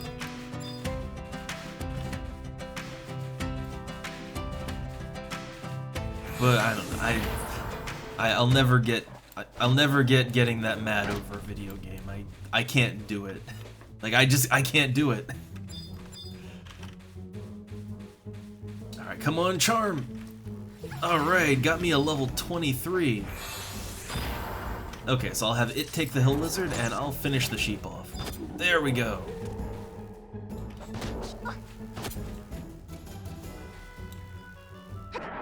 Man, 23 pet, that's gonna be a murder machine against these, like, level 15 to 18 enemies. It's gonna rip right through them.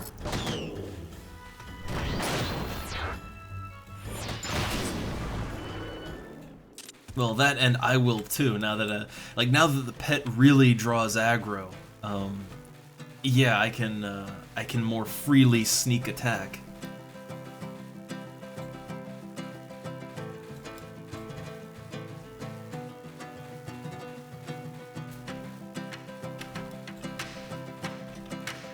Alright, just working my way back into the old lizard and rabbit area.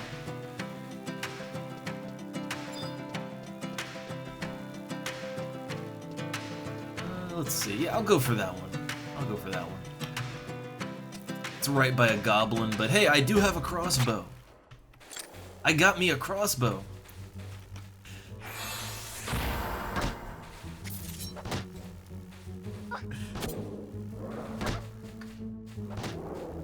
Alright, come on, pet. Just grab that aggro. You can do it. You're doing way more damage than I am.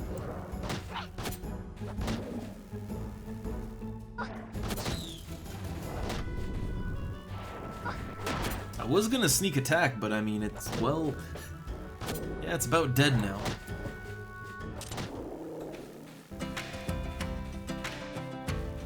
But yeah, using a level 23 pet to just massacre level 15s, this is the way. Which, why does that dumb, like, the little thing when you send guys off on, like, their little side quests in Final Fantasy Tactics, and they return, and one of the things they can just randomly say is, like, this is the way, and so enthusiastically. Why does that stick with me? I often wonder why strange little things like that you really shouldn't, like, they shouldn't still be in your brain like 20 years later. How and why they stick, right? I don't get it, but they do.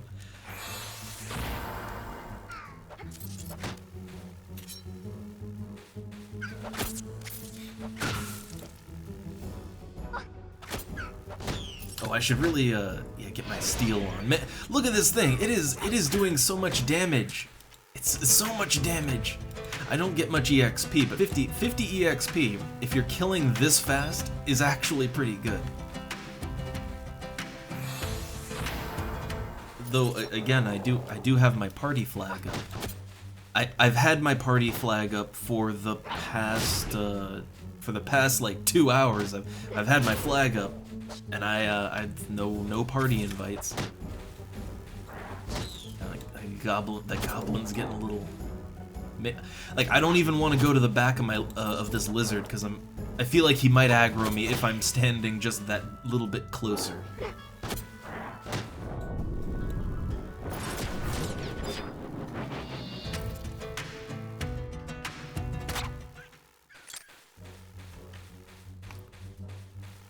Also, pretty sure the damselfly is gonna flip on me soon. Again, I have a sixth sense for it now. I've been beast mastering long enough. I know when they're gonna flip.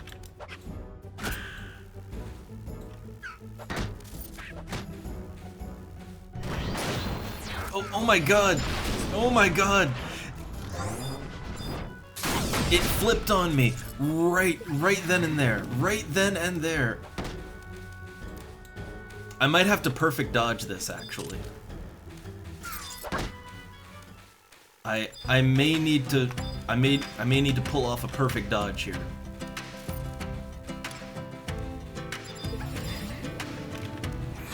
Like, my health is so low. Okay, they got it. They got it.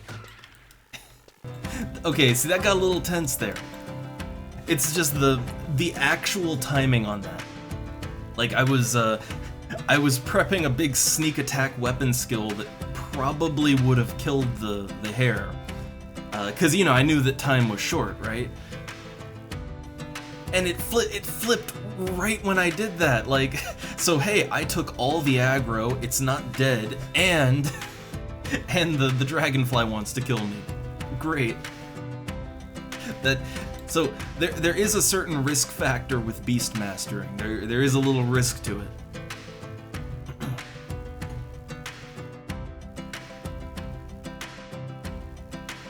But I will say, especially in moments like that, I think yeah, I think the Thief 2-hour ability is actually one of the best ones in the game. I can't think of many that are better than that in terms of saving your ass, right? Like, you dodge all attacks, like all melee attacks dodged. And here, oh yeah, it boosts your accuracy and ranged accuracy, so like that is just great. But mainly for the dodge thing, like you're basically unkillable in melee while that's up. And that has saved my ass many times.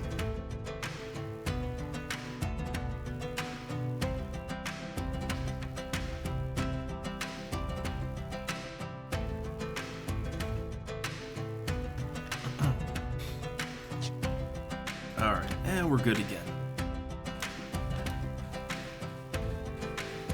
I'd say some of the 2-hour abilities, I guess everything does have a purpose. Like, in some boss fight, I'm sure everything has a purpose, but I feel like a lot of the 2 hours, they're either just sort of meh compared to other ones, or or they're just not good. And they did change the ninja one, right? But I'm not really sure if that was for the better or not. But I know the ninja 2-hour used to be just blow yourself up, right? Like, oh, you have a suicide button. But even that, I mean, that did have a use. Like there was a purpose in that, like to do a big damage and then blow yourself up. It saved you from EXP loss. Like when you use that suicide attack, it kind of prevented any EXP penalty, right? So it was preferable to just straight getting killed.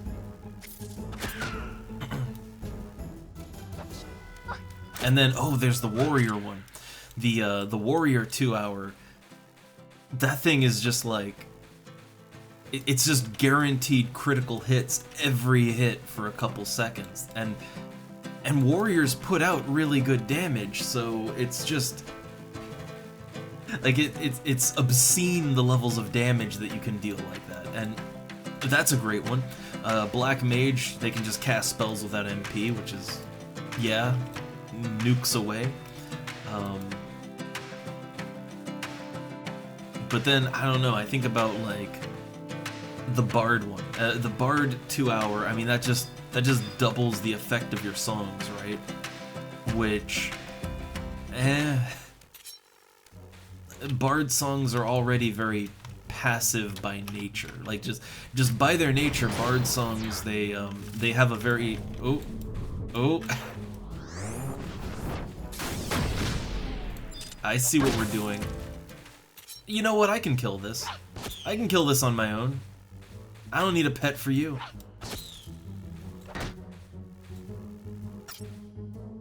It's gonna have to die no matter what, right? So, by my own hand. I have to put down, I have to old yeller him. Which, I gotta say, at this point in time, I feel like, especially, you know, as time marches on, I feel like less and less people are gonna get an Old Yeller reference. I mean, hell, Old Yeller that's old for me, right? But, it's like, do kids read the books these days? I don't know. Is Old Yeller on TikTok?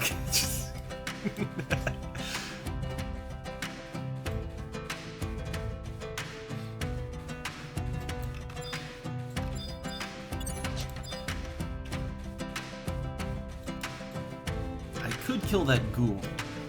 It's a little in the way. I could get rid of him. But right now I'm just hunting out a new pet, and I'm gonna heal up before I charm up the new pet. I have my 10% safety EXP. That's good. That's very nice. Very handy. But okay, what do we got? Level 21. 22. Brutal Sheep. That's my next pet. But before I do that, just getting that health back. Resting up.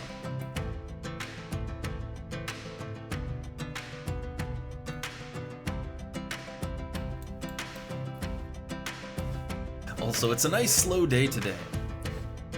Both on the stream, in the game, and in the real life. It's just really like rainy.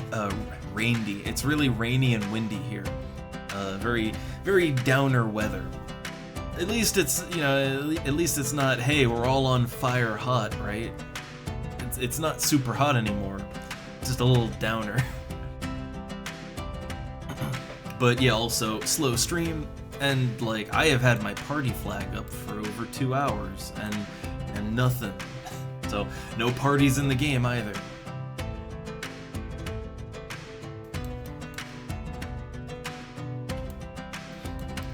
I guess it's just one of those days. It's just one of them days.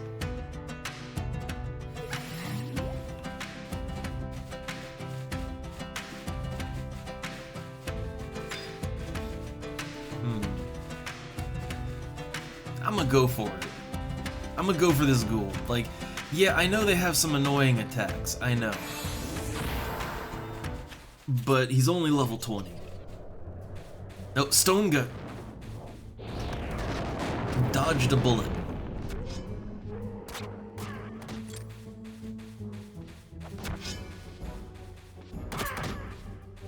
Alright, let's do the big. I did that in the wrong order. I wanted to sneak attack weapon skill, but I have it set up, yeah, you can see I have it set up so that I weapon skill, like, I have range attack, weapon skill, sneak and steal.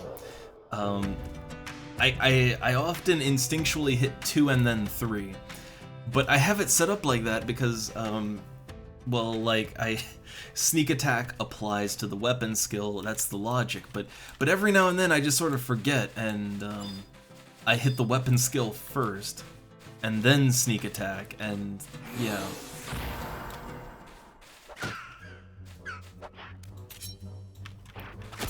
But I'd rather not put the sneak attack first, because to me that's just weird, because the first thing is ranged attack, and so, like, range attack weapon skill, that makes sense, right? Like,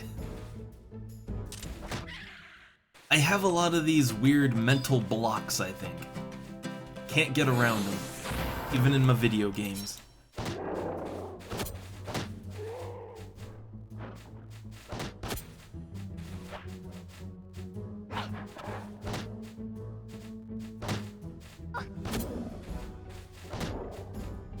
Oh, I just noticed I'm blinded, which does anything show? Wait, there is something you can do to, like, check what your actual stats are, isn't there? It's like, I know I've done it for the pet before, but does that work for me? Like, it's like, wait, what the hell? Ah. Wait, what's happening, right? Oh, god damn it, hold up. I'm wondering, like, what's wrong with my keyboard? Why is nothing working? Hold up a second. Hold up, I gotta tab out for a sec. Yeah, my, there's a button that does this, and I think I just accidentally hit it sometimes. I don't know what the button is, but, every now and then my keyboard gets changed from German to English, because every now and then I need to switch out my keyboard, like, virtually to use, to play certain old English games, you need an American-style keyboard, or at least you need it to think you have one. But the problem is, then it messes up, like, yeah, all my keys don't, like, nothing is where it should be.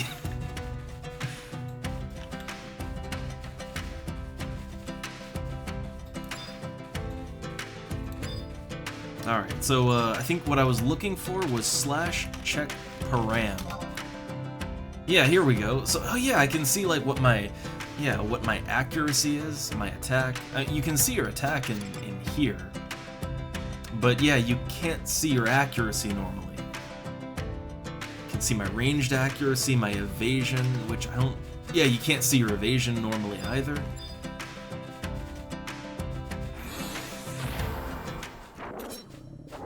Now, I don't know how... Like, I don't know how good these stats are. Like, I don't know what that is relevant to anything.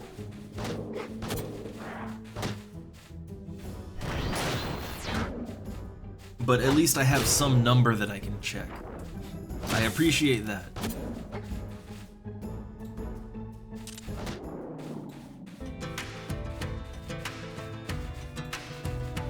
Also, the pet is either gonna die on me or it's gonna flip.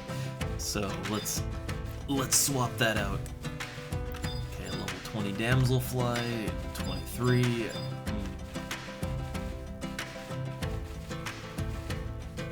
I think, actually, maybe attack, yeah, use it, attack the hill lizard, and when it flips, I can charm a damselfly. Like, it'll be easy enough to kill a brutal sheep that has almost no health left. That'll be easy enough.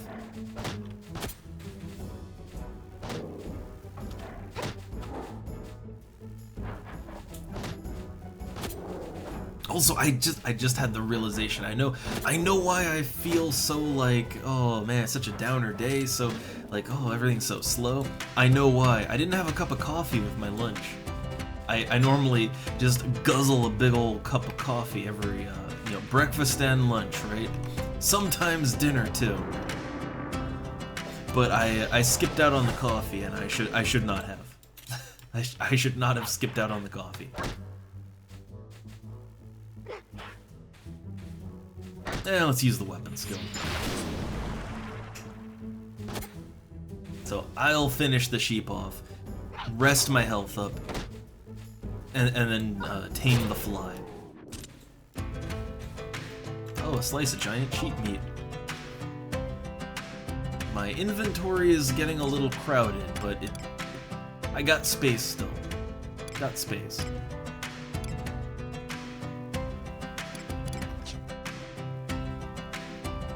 Also, I haven't found any more colors to Carbuncle's Ruby. I think, what do I got clear weather, I got earth, and I got water. So that's 3, right? I guess I still need fire, ice, lightning, and wind. I think that's all I need still. But that's still most of them.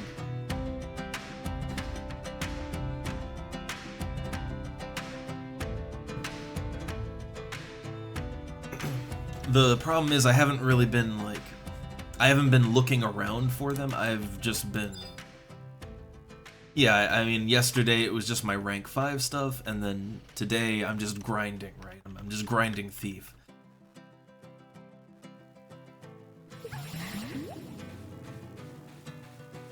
Oh, hey, I just noticed the wife is home, which, oh boy. I might have to do the log off trick here because I don't know if like she needs help with anything, lunch, etc. So I might, I have like what? I have like a few minutes on this dragonfly, right? So I'll just park here for a second and hope it doesn't flip on me.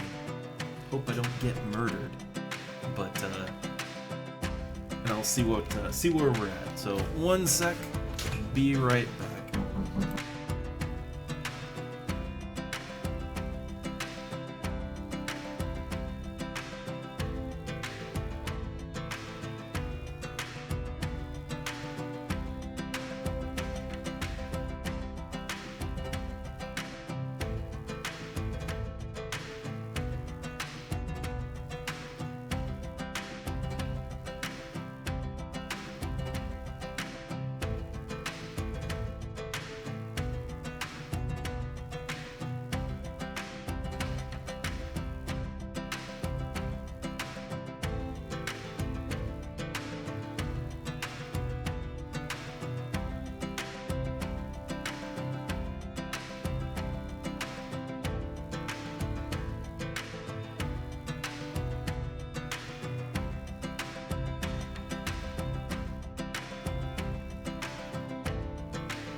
Alright, I'm back.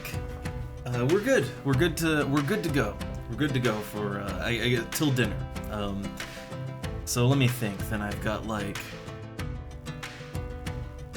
I guess we've got about, I don't know, 3-ish hours still. Good amount of time. I would like to devote the last 2 hours to the other thing. But yeah, I got like what, up to an hour still. We can still grind. I want to get as close to 25 as possible. But I kind of figured that once my EXP booster, you know, once that ran out, I was pretty sure, yeah, I'm not getting it. Not getting it today. At least not before dinner anyway. I just want to be able to flee. I want to I want my 30 seconds of super speed.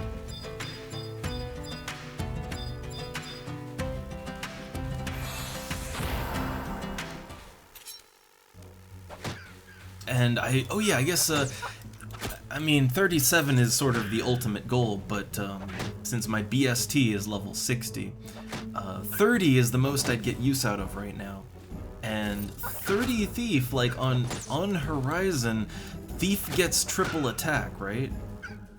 Which that would be reason enough alone to take it up to 30, like, you know, now, right? In a timely fashion.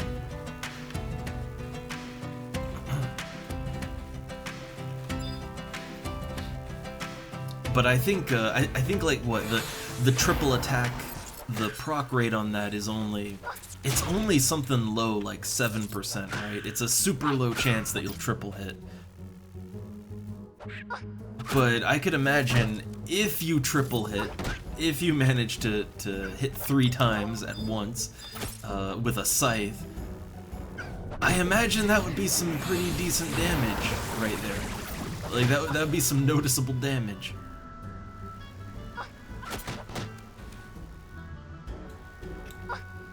Which I was kind of thinking how viable that would be for just DPS classes, right? Like, I don't know, for Samurai or Dark Knight or whatever. Like, with triple attack, you know, if that would be kind of an alternative to just going ninja or something.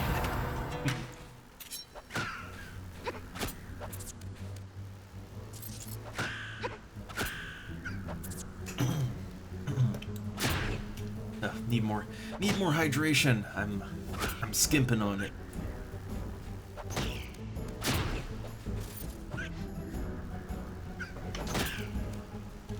All right. Okay. 1,053 and 5,200. And the wife returns.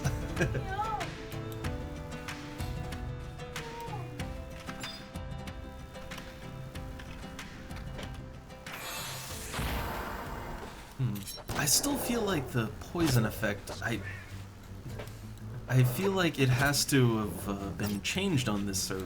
It has to, because I recall a 3-point poison. I recall it being something that was rather intense and would kill you if you couldn't heal it, and you let your health get into like the yellow or orange. But I guess it just being 1 point here, I mean, maybe I'm remembering wrong, but I don't know. Silva is adorable when you tickle his feet. He's just sitting on the chair looking majestic. Yeah, but when I tickled his feet, he just went... He doesn't like it. He's ticklish! It's adorable!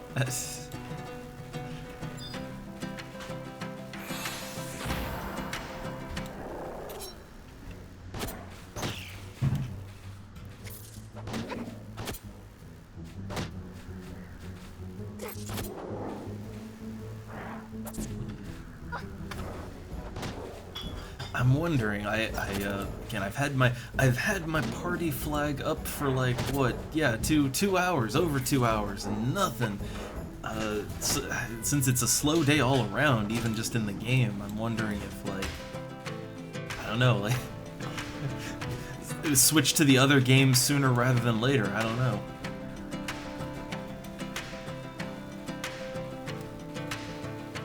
I mean, I enjoy a good grind, though. To be fair, the other game that I had planned, the MMO adjacent PlayStation 2 game.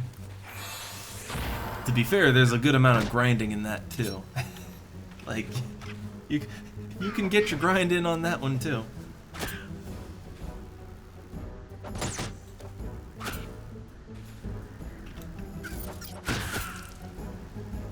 It's mostly I guess my thing is I like to play games. If I'm gonna put my party flag up, and you know I'm playing as a party-friendly class, Thief is good for that. I like to play with other people. I mean, yeah, I'm okay with Beastmaster soloing. God knows I do it enough, but I do like to play the game social too, right? And that's sort of it's sort of one of the reasons I also like to stream this game. Because let's say I'm gonna be just soloing, I'm just Beastmaster soloing, right? If that's what I'm gonna be doing, having the stream and having people to kind of back and forth with and rant about game mechanics and whatever else, that kind of helps to fill the void of a party, right? I know for a lot of people that's like that's what Discord is for, and I'm not quite that type. I'm not quite that type.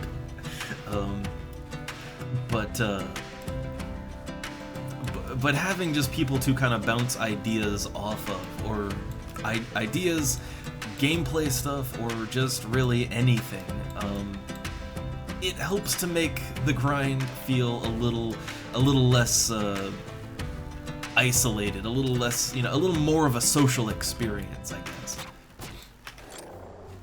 Even if you're just Beastmaster soloing.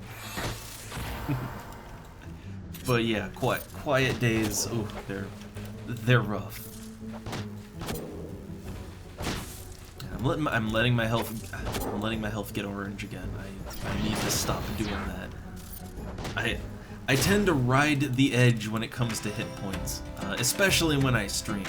Because when I stream, I maybe don't give absolute full attention to like all the little metrics on the screen, so I often fight until I'm nearly dead, and as a Beastmaster with a pet that can flip, that's not a good idea.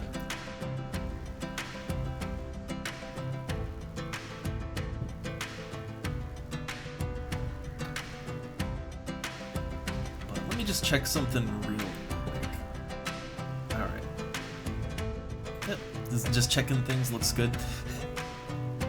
I always, ever since I had some, like, some technical issues, I like to kind of nervously check OBS and just make sure everything's running green, right? I like to do that every now and then.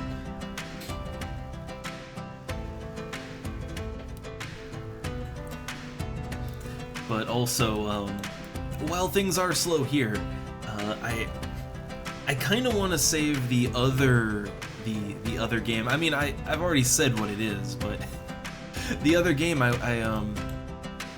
would like to maybe wait till we have some good regulars in here, or just some more people chattering, or someone who might be familiar with the game. So I'm holding off on that.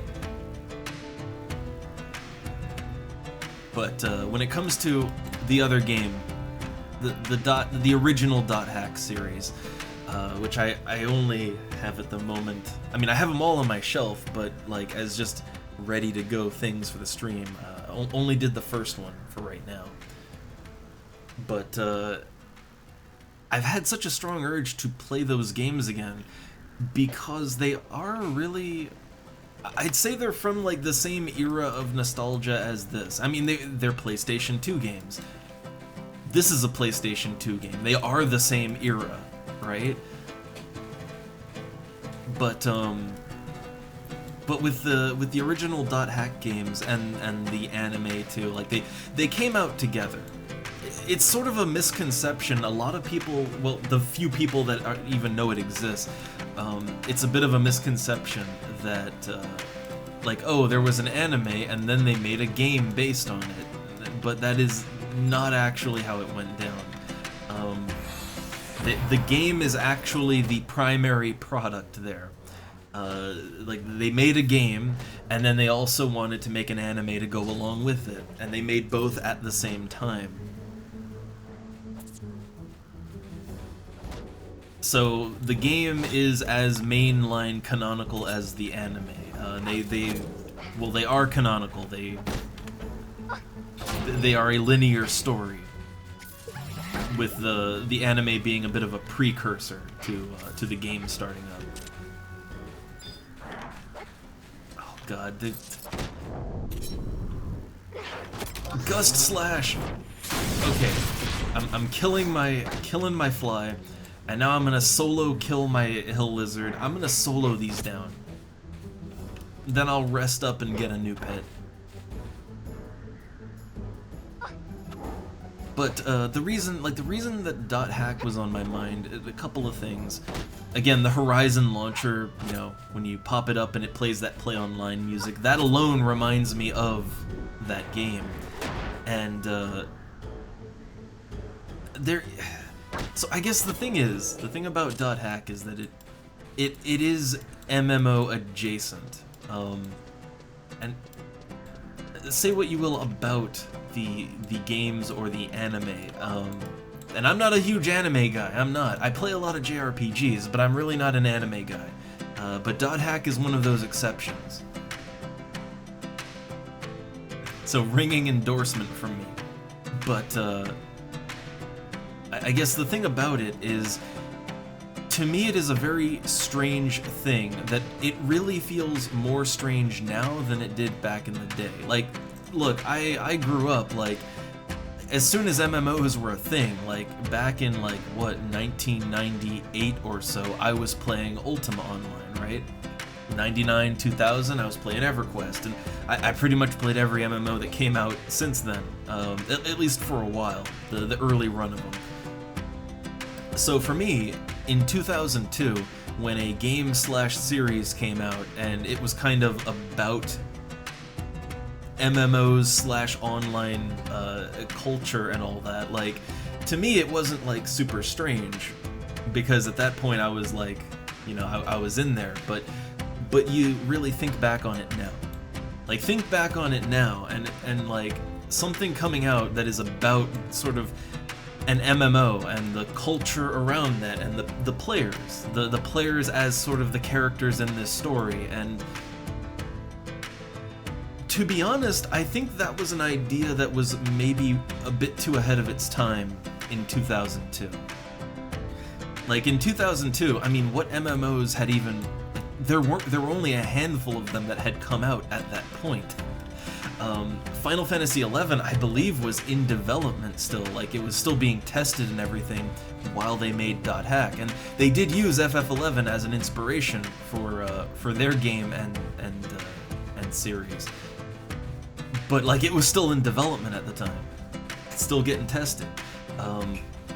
Like, I don't think it had seen it hadn't seen a worldwide release, I don't think, at that point in time. So, there wasn't really a lot of there wasn't a big pool of ideas to pull from for, like, okay, we're making a science fiction about an MMO and all that, like, so what do we base that on? And there really wasn't a lot to base it on at the time, right? Like what is an MMO? How do people play that? What are they like? There really wasn't much to go on at the time. But nowadays, I feel like that would be a much easier story to tell, and I feel like it would be a story that more people would be able to kind of get into, because I know that was one of the things, is like a lot of people back then, the idea of what it was about, like, it was confusing to them. So I think that's one of those things that probably would have worked out better had it come along a few years later, you know? And they did do more, like, more dot hack stuff did come along, I think, like, up to around 2014, I think? Which is still, that's getting old now, right? That's getting old now. But I think if it all started, maybe 5 or 6 years later, it would have gone over better.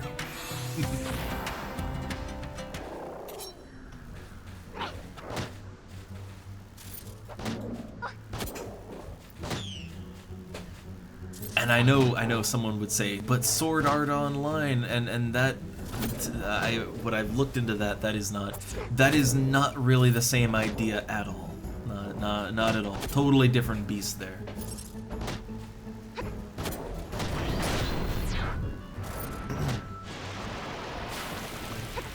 I do feel I'm ranting a little, but again, it's a really slow, quiet day in every single way, really. And I really want to play .hack, and I want to get into it, but I'm trying to save it for a little bit till things pick up some more.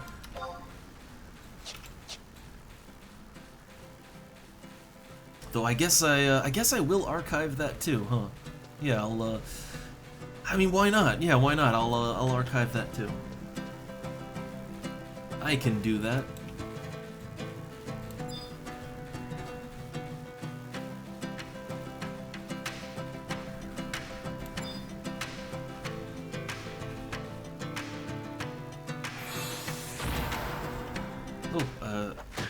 Cat just burst in the cat door and went upstairs.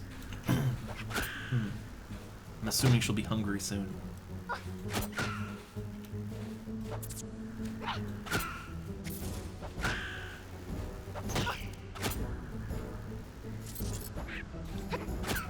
But I don't know.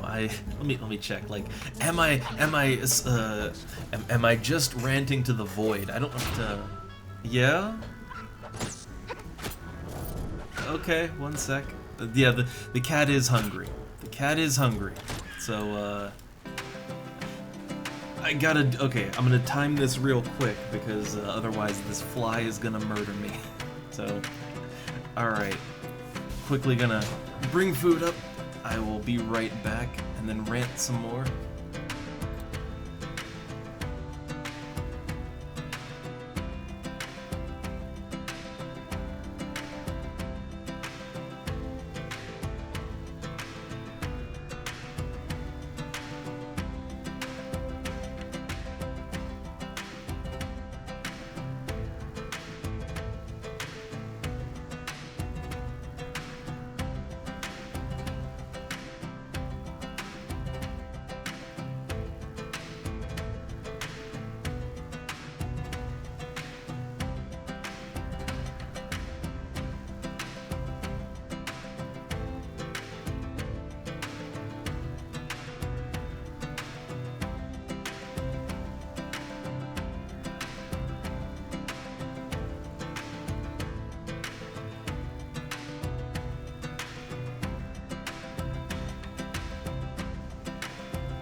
Alright.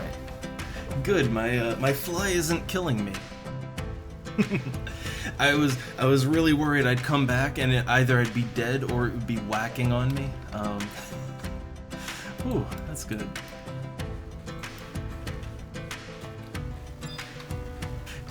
Good save there. Alright. So, I guess, I don't know. I do see, I always see, like, there's, people in, but they're in lurk mode, and that's fine. It's just, especially when things are slow, it's like, oh boy, I need someone to keep me from the madness here.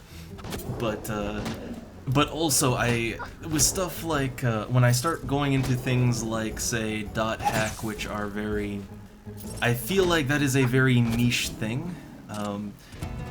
Anyone that I've talked to who knows it's a thing, like who watched it, or played the games, or whatever, like, they generally are positive about it. It's one of those things where if you know it, you like it, generally. But most people have no idea, and to me that's because of this, like, probably because of the subject matter, and or let's say you could get into the MMO story of it, right? Like the MMO and the psychological stuff around the people playing it, like, you could get into that maybe, but it's like, ooh, JRPG, ooh, anime, ooh, I don't know about that.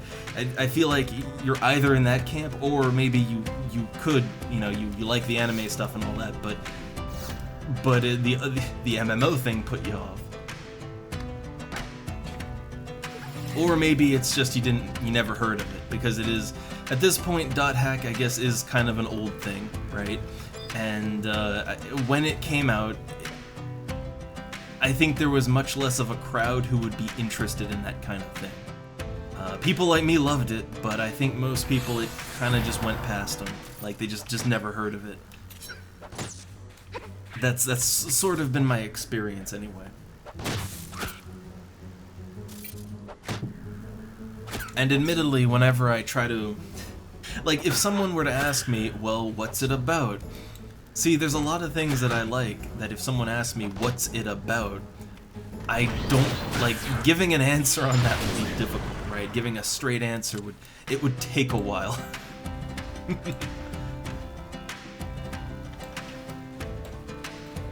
And to be fair, I'm not even really 100% sure exactly what the plot of .hack is. Like, I don't know, I couldn't even really tell you everything, because the plot is really convoluted in the sense that there's lots of red herrings, so you're never quite sure what exactly is going on. Ah, okay. And hey there, KPS. So an XCOM hanger-on, which I know, I only do it in the weekends, and that's the time, but,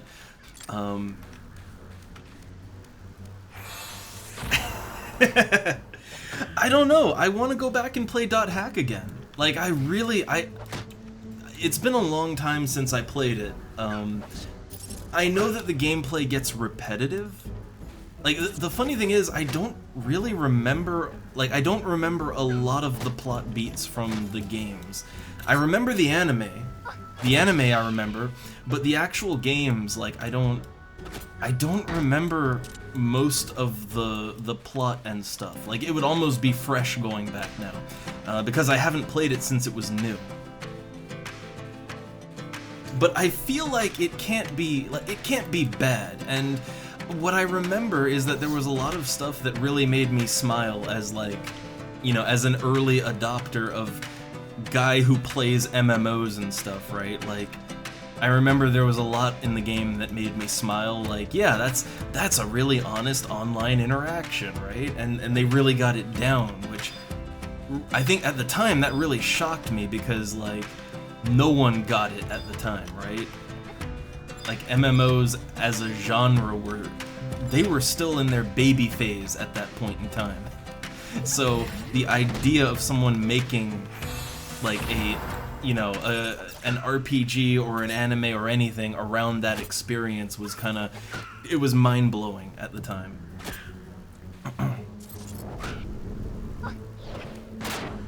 I will say, that is, to be fair, how I kinda remember it. Like, I remember having a ton of fun with the first disc.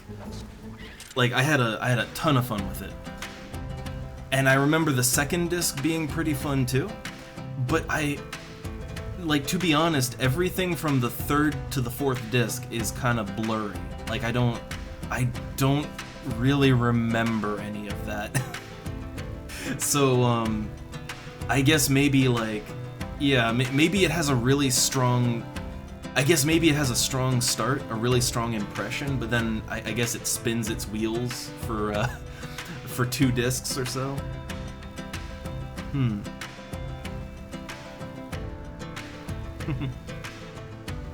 Huh. Yeah, I think, okay, and also, hey there, V Graphics, VGFX, oh, good name. Ahoy. Good afternoon. But yeah, I guess the thing is, for me, I remember a lot of stuff in kind of the first disc of .hack, and I really, really liked it. I thought they were, like, spot on, right? I get it. And then it just sort of... I think I know what it is. The gameplay is fairly repetitive, right? Like, the gameplay is basically just endless dungeon crawling. And I guess that endless dungeon crawl kind of wears on you after, like, you know, when you're like 3 discs in, like 3 whole games in of dungeon crawling, it can get really samey. So I'd imagine that's kind of the issue. But I remember that strong start. I I remember so many good feelings at the beginning, and I would at the very least like to go back and kind of experience that again. And also I remember there just being a lot of fun, fun stuff for if you were into the internets and MMOs in the early 2000s. There was a lot there to kind of make you smile. And that was at a time, like 2002 is pretty early on. That was at a time where if you were into that kind of thing, you were the weirdo, right? Like the internet hadn't gotten popular. Like it wasn't the cool thing yet.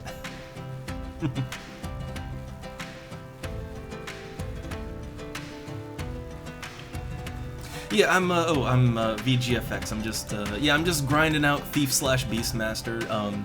I use Thief as a sub job for Beastmaster, so I figure I'm level 60 BST, so I really should get my Thief a little higher. I did rank 5 yesterday, so I kind of want to just cool down and do some lazy grinding today. But KPS, like, I do remember elemental weaknesses being a huge part of .hack, but I don't know, I remember that I like elemental strengths and weaknesses. I think I would like that, because I like that still, but I guess the menu-heavy stuff, I don't have a problem with menu-heavy games. I mean, I'm playing FF11, right? But, like, I actually, when it comes to me, I prefer turn-based JRPGs. Like, I know, turn-based JRPGs have gone the way of the dinosaur these days, but I kind of prefer turn-based. I like real-time, too. They're both good, but I prefer turn-based. And I've played a few games that are sort of a hybrid, where, let's say the combat is real-time, but also you can pause and go into the menu and think your actions through more. Like, that's how the Star Ocean games play. And I love those. I love that combat. So I feel like the combat probably isn't what put me off. It's probably just how repetitive the game gets. When you're multiple discs in.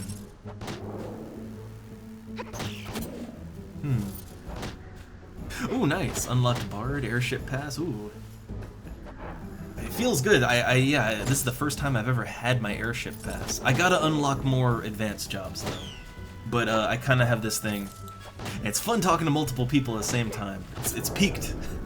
But, oh god, in this game, I sort of have a thing where, like, I prepare myself to do, like, a big mission or something. I put, like, a day into it or whatever, however much time I need, and then it sort of drains me, and then I just want to chill and just grind or fish or craft or whatever. I just want to recover my energy, right? That's how I am with this game. Well, the SMT series. I've actually never played a mainline SMT. I have only ever played Persona 3 and Persona 4. I own 5, I haven't played it yet, but P3 and P4, I absolutely adore those games. I love them. Absolutely love them. And the thing is, I don't like not in a nostalgic way. I was pretty late to the Persona train. Like, I only played Persona 3 and 4 on stream, actually, a few years ago. So, like, it was pretty fresh to me. No nostalgia goggles or anything on that. And I absolutely loved them. But I never got into the SMT game, like the mainline ones. I hate to say this now, and this might sound weird because, I'm playing Final Fantasy XI, and I do like JRPGs, and I don't have anything against anime, but with the Persona games, I think I had this perception that, like, I think I had a perception that they were basically your standard, factory milled out, like, anime visual novel type of game, right? For some reason I thought that's what they were, so I just avoided anything around them for a long time. I feel bad about that.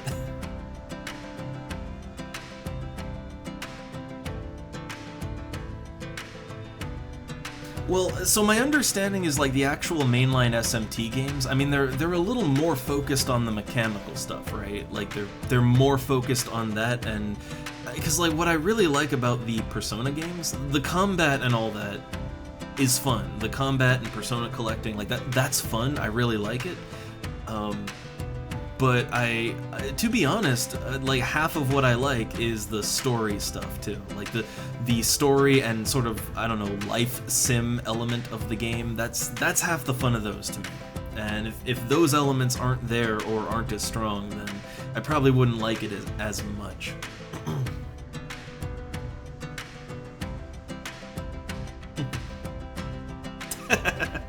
Oh, Vexes. Oh. I mean, look, I don't live alone, but like I get excited about those kinds of things. Like when I see like, I could get a whole chicken cheap. Like, oh, I can make some real good food out of that. Like, oh, I get excited. I think really that's how you know that you're getting older. Is like you get excited over sales at the supermarket, or buying new furniture, or cleaning products, right? That's how you know you're getting older.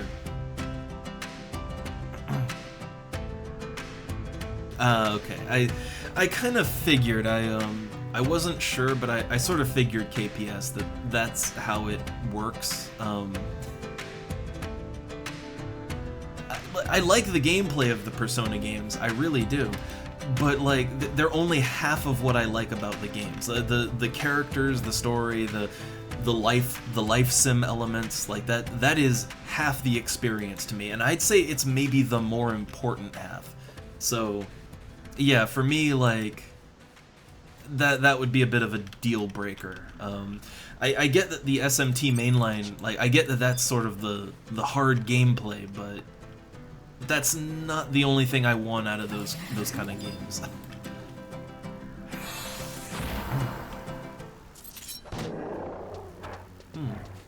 Ooh, carbonara. I'm not pronunciation, but delicious. Delicious, even if I can't say it right.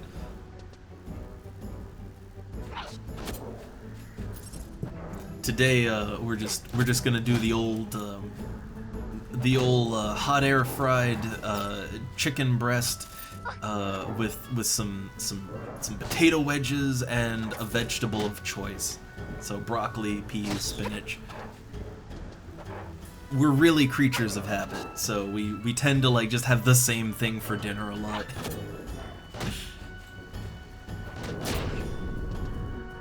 We mix up the breakfast and the lunch, but we almost always have the same dinner.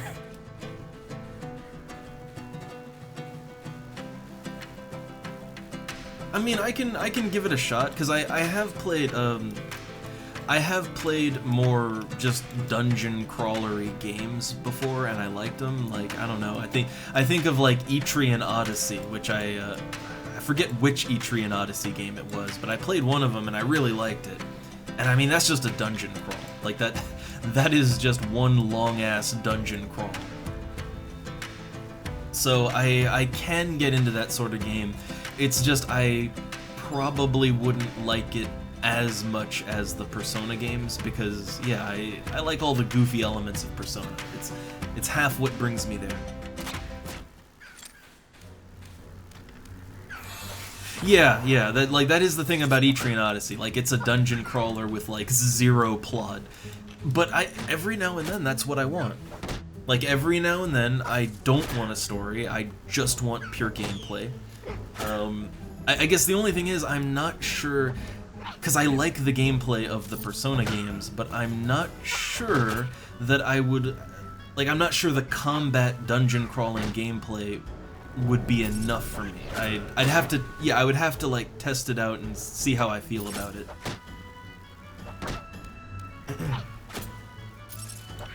I think in general, when it comes to like RPGs, I tend to lean towards gameplay. Like, I need a game to play good. It's why, even though you could technically say that the Persona games have visual novel elements, it's tied together by the fact that there is gameplay, right?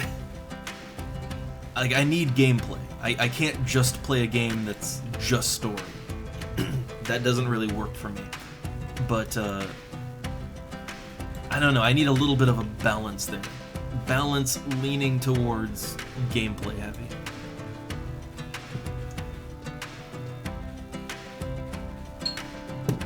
Oh hey, a group. Well, I wasn't invited to that party. Also, I need to drink more water, getting a little fogged up.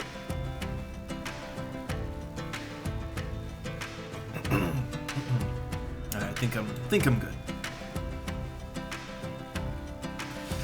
Yeah, I think that's why I can get along with Persona. You could say that, like, the social link stuff, there are certainly elements of a visual novel there. You know, where you're just kind of sitting back, pushing the X button and advancing through dialogue. You could say there's elements of visual novel there, and there certainly are. But like, even in the life sim stuff, yeah, there's gameplay elements. Like, you have to level up your stats. I mean, you do have to answer questions, right or wrong. Like, there is RPG mechanics even in the social stuff. So even that, I'd say, is like, yeah, even that is gameplay centric, right? Yeah, you have to manage your time, your money. It's yeah, most visual novels, that you're just pushing the X button and advancing things. Some visual novels, I know they do have gameplay, like they have a little gameplay in there, some of them, but usually not much. You're just pushing the X button for the most part. So I'd say Persona's not that. So I guess really, at the end of the day, when it comes to me and video games, I am a gameplay kind of guy. Like, I can't play a walking simulator, you know, and no shit on them. Things that are just purely story-driven, that appeals to certain people. But even in adventure games, like point-and-click adventure games, even those have gameplay. Like, yeah, it's mostly just pointing and clicking, but like, you have to combine items and solve puzzles, and there's gameplay in there, right? Even in something like that.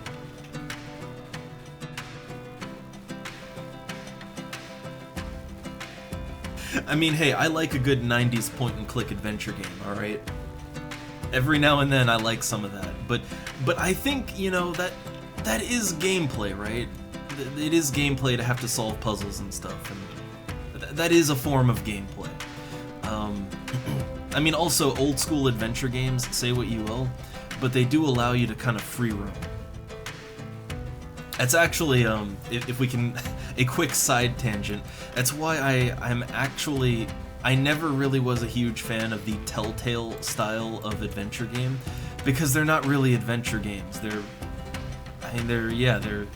They fall more into visual novel territory, really, because you have no freedom at all. Like, you're on a very linear path with those. At least in an old school 90s adventure game, you could more or less freely roam around the game world and figure things out at your own pace, right? Like, that is gameplay. That's exploratory gameplay.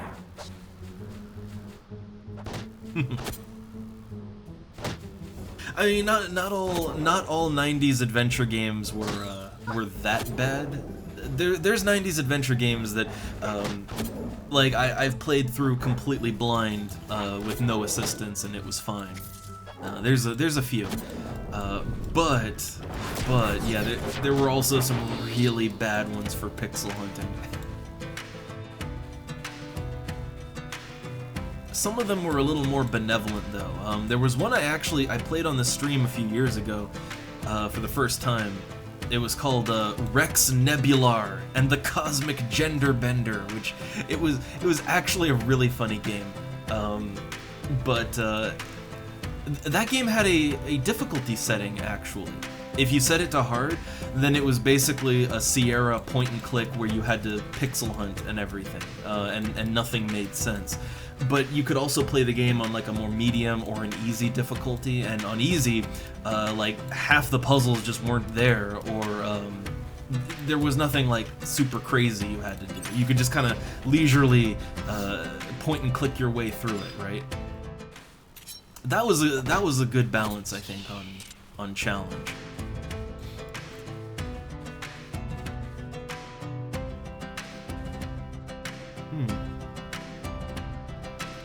Well, yeah, I know. Like a lot of the games back then, the puzzles were like, they were so like you wouldn't have figured them out on your own, right? Like you would not have gotten it. It was to get you to buy a strategy guide or whatever, and that doesn't work now. But I think having like proper puzzles and riddles and stuff like that, like, you know, that are hard, that are challenging, but that you can figure out eventually, and you like everything you need to complete the game is in the game. Like, you don't need some external knowledge or whatever, right? Like, I think that's fine, and that is gameplay. That is viable, legitimate gameplay. It's just when you get into that like impossible unless you buy a walkthrough kind of territory, that's where it falls apart. At least for me. But I will say, yeah, I did prefer like the Lucas art style compared to the Sierra style, but there were some good Sierra games still, even if they were some bullshit.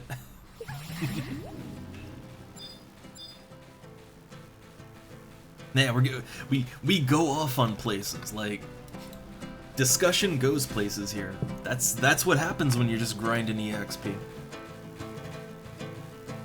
That's what happens when you're just level grinding. Wait, was Leisure... Yeah, I'm pretty sure Leisure Suit... Oh my god, that's hard to say. Leisure Suit Larry. I'm pretty sure that was Sierra. I'm pretty sure. And I've only played through the first 4 games.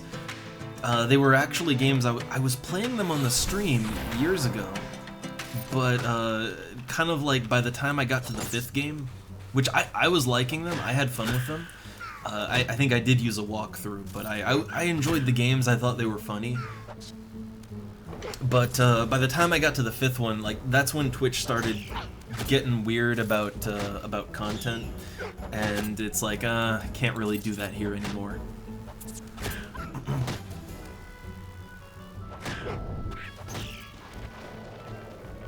Oh, no butter chicken.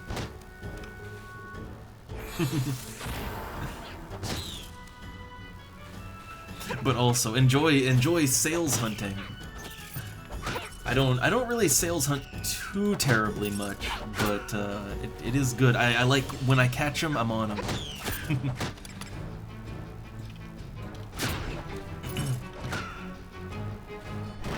Also, the main thing that we look out for is especially the wife's mom. She really looks out for like the kind of eBay equivalent here, and people will just put furniture up on there like really cheap.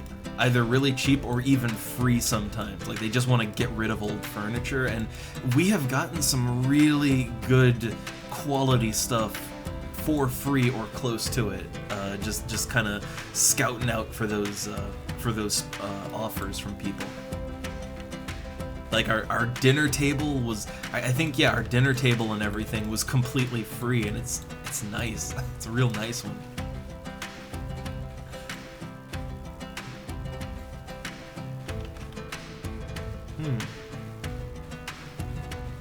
Yeah, I think, I mean, like, when it comes to small streams, I'm very sure I could get away with more, but I think the thing is there, the problem is you're riding a bit of a line there, right? Like, I don't overly care too much, like, hey, I can work something out if I have to set up shop, you know, reset up shop, right, so to speak. But still, for everybody's convenience, like, you know, let's try not to get banned, right? But it's just a thin line of like, well, you're too small, they don't notice you doing it, but, well, if eyes get on you, they might have some questions, aka they might slam the hammer down on you. So it's better safe than sorry there. Better safe than sorry. I'm not the type to like, you know, I don't watch my language or anything like that. I don't, you know, I'm pretty fast and loose here, but still, like, when it comes to like the game I am streaming, like, I could go to a different platform for that. I do have a Kick account, and I mean the YouTube channel. Like I could do that on a different site, I guess, where you can just do that. Which reminds me, I still miss Plexstorm. Plexstorm was a hot mess, but you could just stream literal porn games there. So I miss that site. Plexstorm was good times. It's so weird. I was like, the brief time that I was on that website before it went down, like I was one of the top streamers on that site, which is just fucking dumb, but like that's how small the site was, right? And that was a website where, yeah, you not only could you stream porn games, that was kind of their thing, but also you could just literally be naked or just jacking it on stream or whatever, right? Like that's fine. It was an interesting idea to mix an adult website with a just gaming website. That was an interesting idea, an interesting experiment. I wish it had gone somewhere, but it didn't. Yeah, I don't think there are any more. I've looked around because there's actually a couple of adult games. I own them on Steam. They're actually pretty good. Like, they have good story and characters and everything. Like, they're actually good video games. One being like Third Crisis. I really like that one. But other than Plexstorm, which went down, I don't think I've seen any other websites where they let you stream adult games. It's kind of funny, like there's websites you can, you know, there's sites for porn, there's sites for games, but never shall the two mix. That seems to be the rule these days.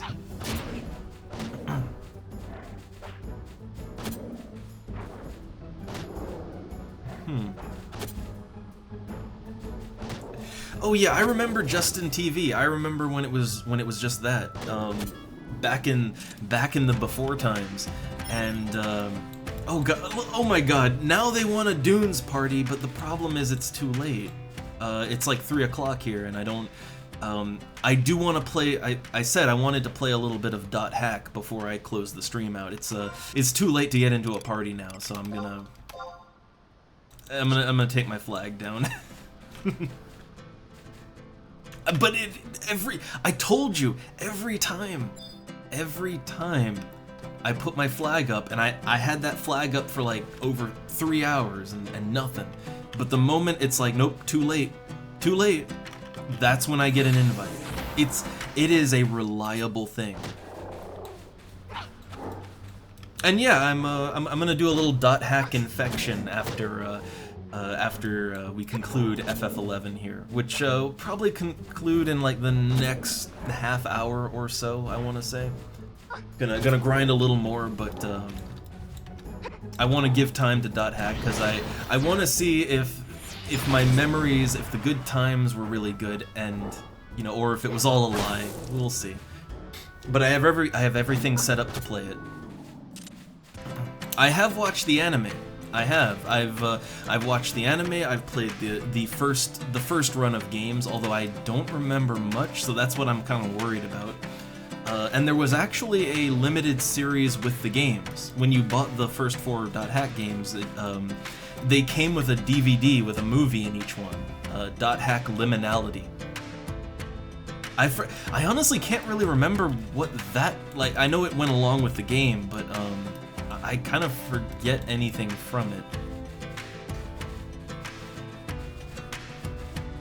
Like, I can't really remember much from Liminality.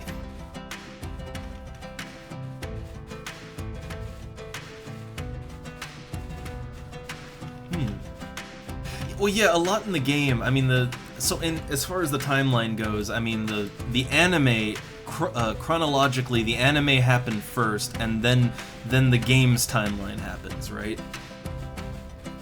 So, yeah, you do kind of miss out on a lot if you don't know the anime first. Yeah, liminality. I do remember that. It's like what's happening in the real world, kind of congruent to what's happening in each game.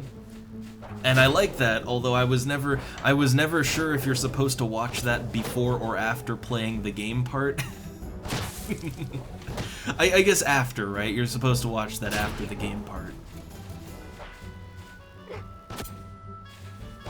I really liked .hack Sign though. Like the anime, I really liked it.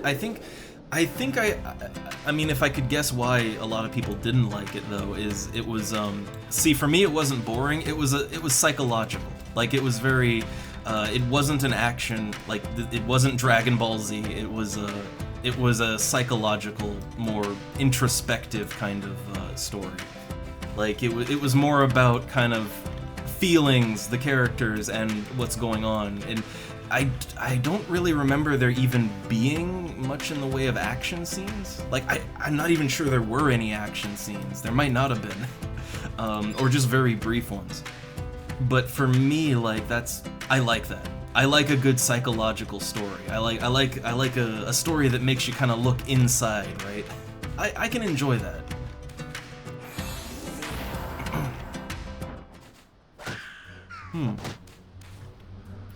Oh yeah, and for liminality, so I actually have the original .hack, the quadrilogy. I have them on my bookshelf, and in each box you have the game disc, and then if you flip that over, there's a second disc which is the liminality disc. But the thing is they don't really say like, yeah, they don't really explain like if you're supposed to watch that before or after playing the game part. You know, so it was a little confusing. I think it'd make more sense watching it after.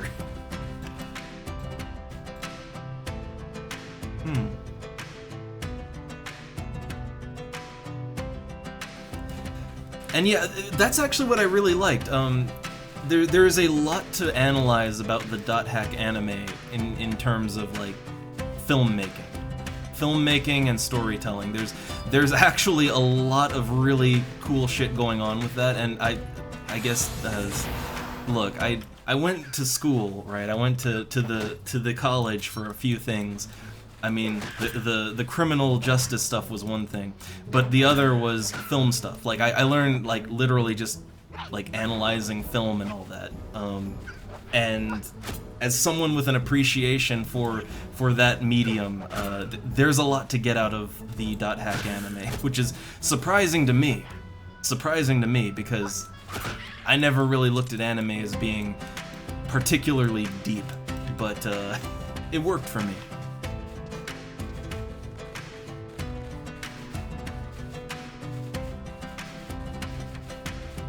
But yeah, the main thing I remember from the .hack anime is that there is just a lot of kind of like a lot of it is just about people, right? And things going on in people's lives. And I think one of the big elements is like the people playing the game, and the game world is all, you know, it looks like that's fully colorized and normal anime, right? But then whenever there's like a cut to a real world scene, everything is all distorted and black and white, and they do like a sort of the silent film title card thing when people speak. It looks fake, right? And it's kind of to symbolize like, oh yeah, like people are there for escapism purposes, and their real lives kind of suck, and like there's a lot to think about, right? And there's a lot of filmmaking shit going on there, and I really liked it. On a technical level, you can't say anything about that, but I could get how the story isn't for everyone. I could totally get that. But for me, it hit all the right spots. Just every note, it hit it for me.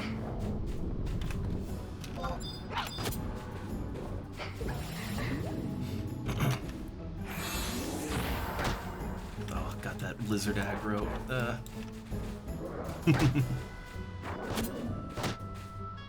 Yeah, every now and then there's an anime that sort of kind of pushes out of its bubble. See, I try to be a little careful. I should try to be more careful, because I know a lot of people can just jump in and say that, like, oh, you say you hate this or whatever, but I'm bad with words is my thing. So I often have to say something and then kind of think and clarify what I mean, right? I don't hate anime or anything. It's just yeah, there's a few that I do like. It's just I find that most of it's really sort of copy-paste, and it's very basic. And like a lot of it is, right? Not all of it. But I find the problem is, because there's so much generic anime, it can be really hard to kind of, like, as someone who's a little on the outside of that, it can be really hard to pick through the mountain of average and find something that's actually good, right? And oftentimes you just don't want to deal with that. You know, you look at the mountain and you're like, oh, that's too much, I don't want to climb it, right? That's sort of my issue with anime.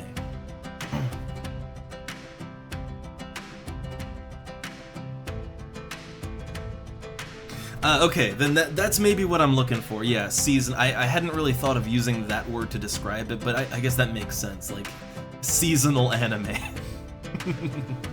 Yeah, I guess that I'm not a fan of at all, but I think that tends to be kind of the bulk of it. Or at least that's what appears to be the bulk of it. And it's so hard to just, you know, to put your gloves on and wade through all of that to try to pull out something good, right? It's tiring, and sometimes you just don't want to do that.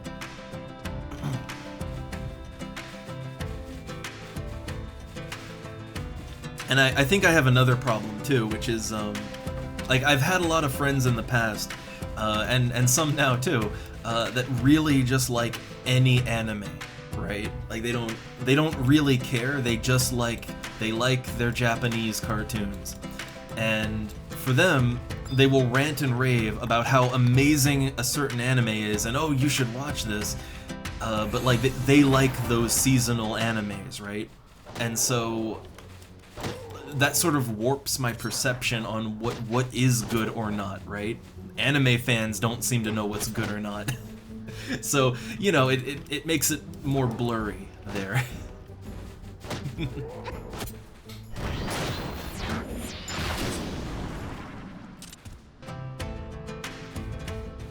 Yeah, cute anime girl on screen, boobies bouncing, 10 out of 10. 11 out of 10. That's all some people need, alright? Sorry, VGFX, sorry, we like to rant a lot. Yeah, Beastmaster, yeah, that's their thing, they charm. They can summon jug pets too, but right now I'm only subbing Beastmaster. I'm Thief/Beastmaster, so I don't get jug pets, but I can charm. Can charm real good. So I'm just gonna fight this one to the death and then go find a dragonfly to tame. Like the lizards and hares, they're a little lower level than the sheep and the dragonfly, so I'd rather have a pet that's a little beefier. I don't know the exact formula, but it varies depending on what they con to you. So like an easy prey, I think for easy prey enemies, the charm lasts for about 15 minutes, I think. For decent, it's like 5 minutes, more or less.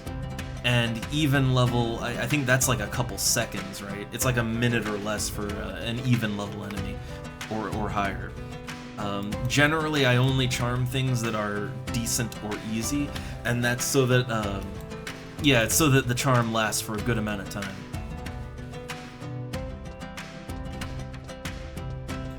But if I was maining Beastmaster, I wouldn't even bother with charming. I'd use a jug pet, because you don't have to worry about those.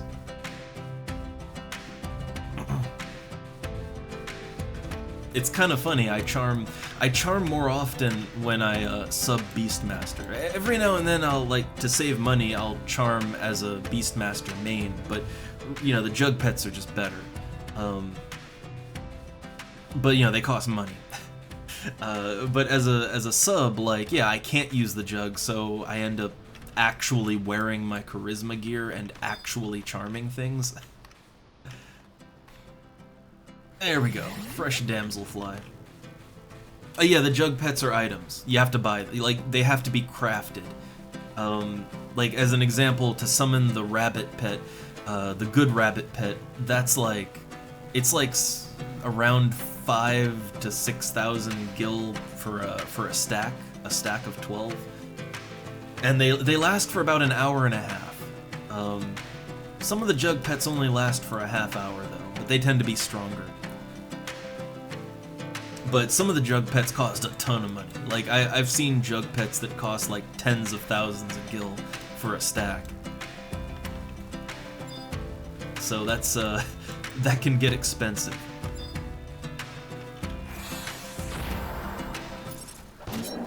What I do like, though, is it's a cooking craft thing. It's a cooking craft thing.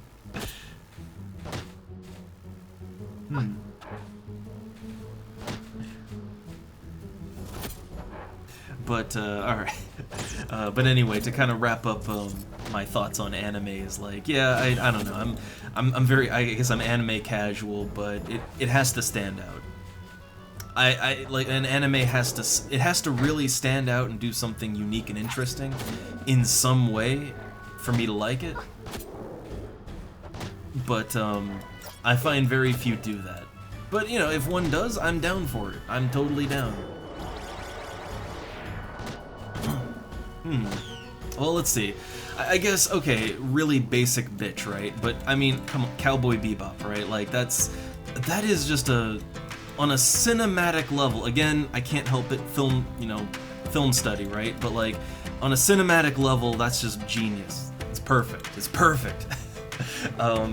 It's relatively basic, but it's just right.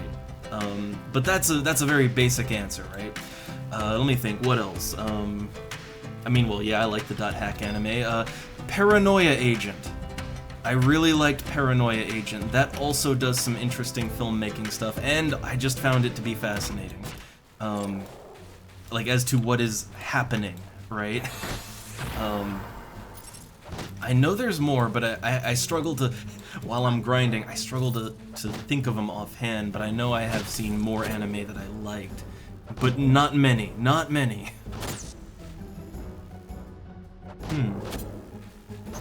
Yeah, Cowboy Bebop really is, it's the number one. Like, if someone doesn't like anime, but, you know, they maybe want to dip their toes in, it's the one you suggest. Ultimate Survivor, Kaiji, I'll have to keep that one in mind.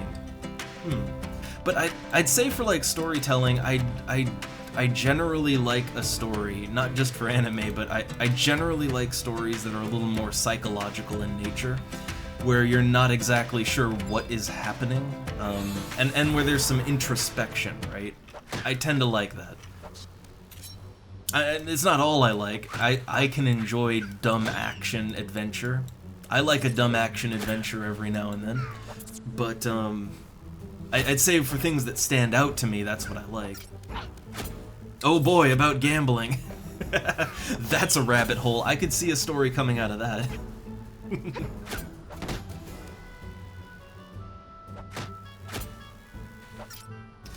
I know that visual novels can have some deep stuff. The problem with visual novels, I've tried. I can't do visual novels. Like, for me, it's hard for me for a couple of reasons. So the thing is, right, I do have some issues, like, I have some of the attention problems, and reading in general is hard. Like long form reading is very difficult to me. So that's, like, the big barrier to entry. But the other thing is, if we're talking, like, a visual novel game, for instance, like, oh boy, if you give something to me as a game, I can't, and it's like there's no gameplay, I can't. I just can't. It's my problem there. It's totally my problem, but it gets in the way of that sort of thing.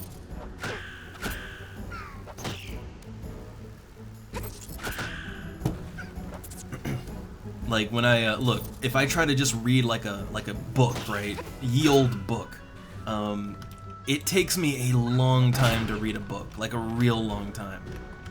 And it's not that I can't read, it's just that like yeah, you know, ADHD is a wonder, but it's just hard to physically sit down and do it. Like words just start flying off the page to me, you know.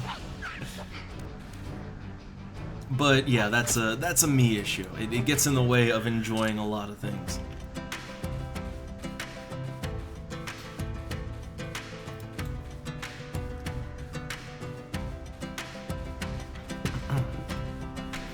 But I'm still just sitting here. My brain is still stuck. I'm still trying to think of more animes that I liked, and it's like I've only given like what 3 examples, right? Like I know there's more. It's just I'm really struggling to think of them at the time. Oh god, there's a couple sci-fi ones I know I liked. Oh yeah, I mean I was much younger, right? Oh, look. When I was way younger, hell, I watched Dragon Ball Z, right? Every teenage boy watched Dragon Ball Z, right? But I'm willing to bet if I tried to go back and watch that now, I'm pretty sure I wouldn't like it. Like I'm pretty sure I would be bored to tears, right? But as a like, you know, as a kid, I think that was more enjoyable to me. But let's see, something that might actually still be good. Yeah, see. Here's the thing. I have really fond memories of watching Dragon Ball Z. Like I used to love it. Like you know, it was kind of like the school, or it was the show you'd watch after school, right? And it was a blast. It was just fun. But I probably would absolutely hate it as an adult. Yeah, just there's lots of like, you know, people just lazily hovering while charging up their energy and screaming. There's lots of that. I would like to maybe go back and watch like I don't know, some memorable episodes and just see like if I can handle it still, like, or to see what the actual like okay, how is the adult viewing experience of that? I am tempted.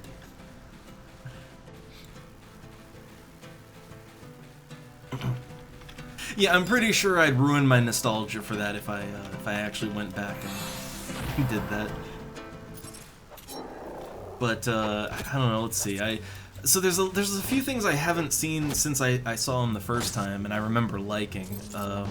That would be, oh yeah, Outlaw Star, because it was kind of on the same Toonami block, right? Like, I remember really liking Outlaw Star a lot. But again, I was also young at the time, and maybe that might not hold up as well now. I don't know. A lot of the animes that I saw that I liked, it was earlier on, and I haven't revisited them, so I probably might not like it, but I'm not sure. Oh hey there, Sito. Oh hey there.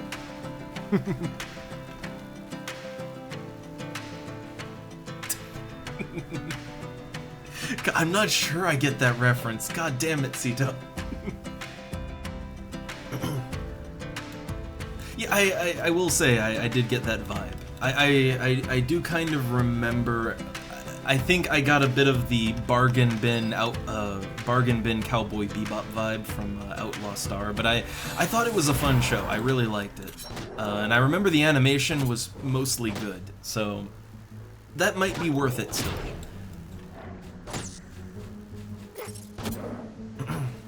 Yeah, we're doing anime talk because in a few minutes I actually wanted to wrap up my grind here. How far have I gotten? I'm mostly there. But like within the hour, I want to say within the hour, I want to wrap up my grind and play a shameful anime PlayStation 2 game. Yeah, we got into a bit of a discussion here.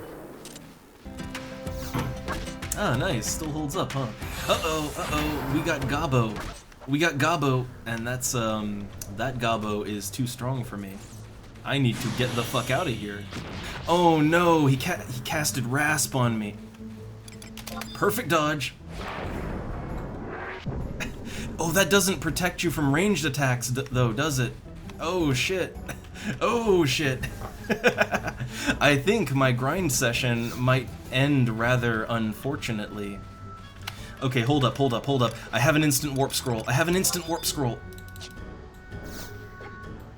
Oh shit, he's gonna Eroga me. That's gonna wipe the floor with me. Unless he doesn't pull it off.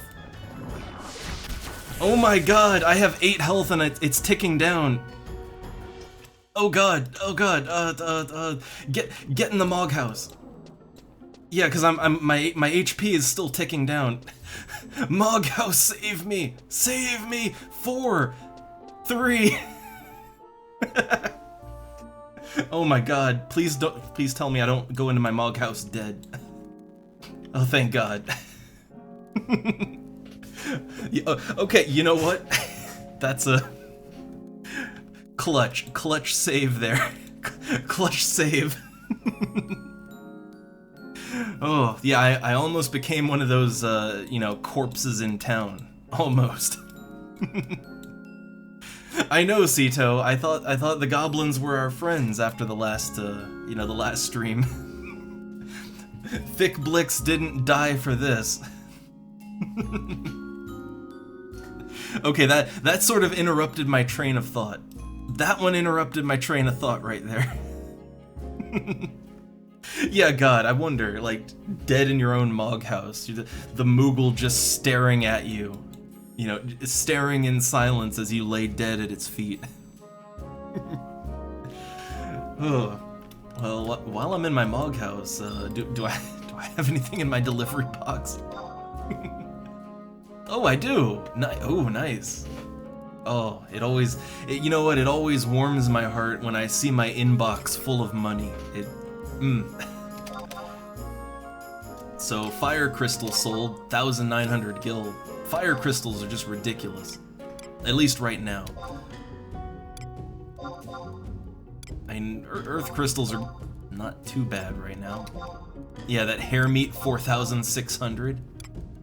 Just ridiculous. Okay, that's all. Well, that perks me up. That perks me up.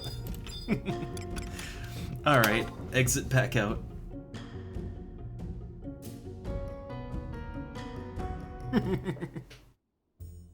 Well, I guess the Moogle has to eat something. I don't feed it. I don't buy Moogle food, so it's gotta eat something in there. Well, let's see, I need a new scroll of instant warp. I hate to use those, because I have a warp cudgel, but I can't use that until level 36, right? I have Black Mage that I can switch to in town to warp away. I have all these options. I hate to use my scrolls, but this is what they're for, right?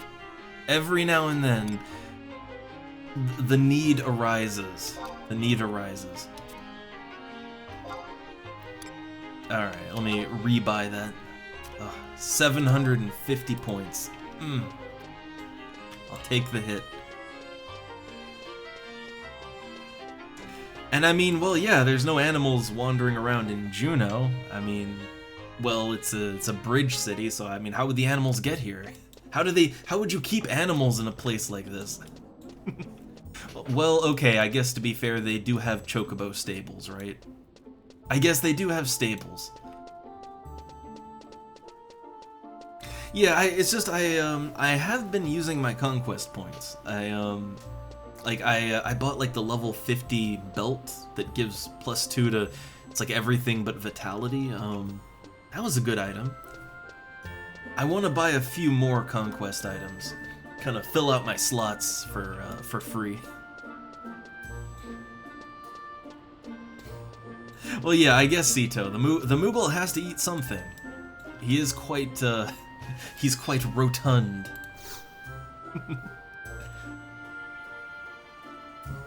I mean, hey, have you ever seen a rat in Final Fantasy? Where do you think they all go?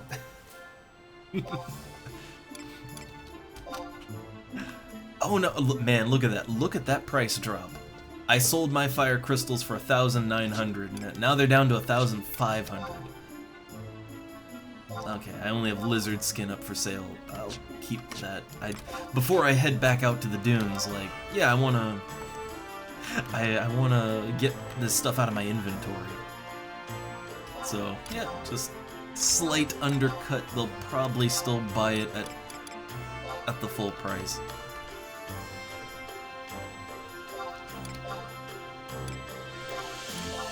Alright, fire crystals are the big thing. Hair meat, it's going up. Hair meat is only going up, but I can't support that. I can't support that, alright? It's too much. It's just hair meat. Alright? It's just hair meat, so I'm gonna go under what I sold for, right?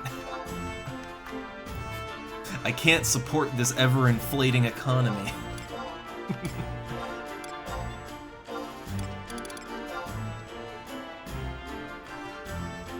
Alright, so, okay, hair meat's out of my inventory.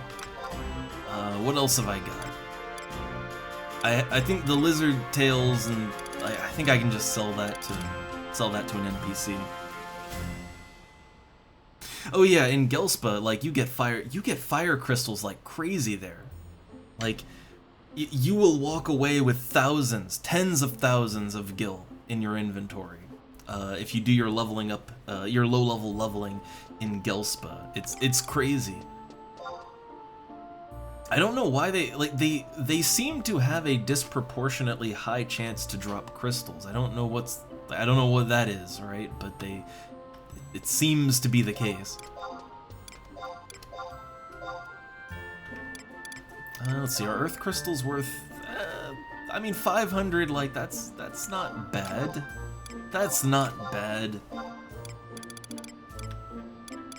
Now the lizard skins that I put up for sale, they still haven't sold yet. So I don't know like if they will sell.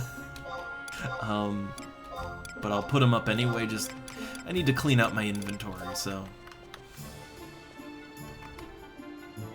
And I don't think I can get that much from an NPC, so. But I do feel like maybe something is a little wonky. The orcs in Gelspa, they're like pinatas. They just explode in crystals. I don't get it. Okay, so the rest of the stuff that it's not really worth my time to put it on auction. I'll just sell that directly to an NPC.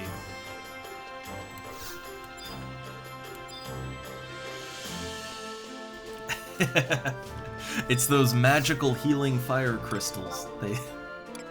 They're good for all of your aches. Oh, and I have some Lathine cabbage. I can use that.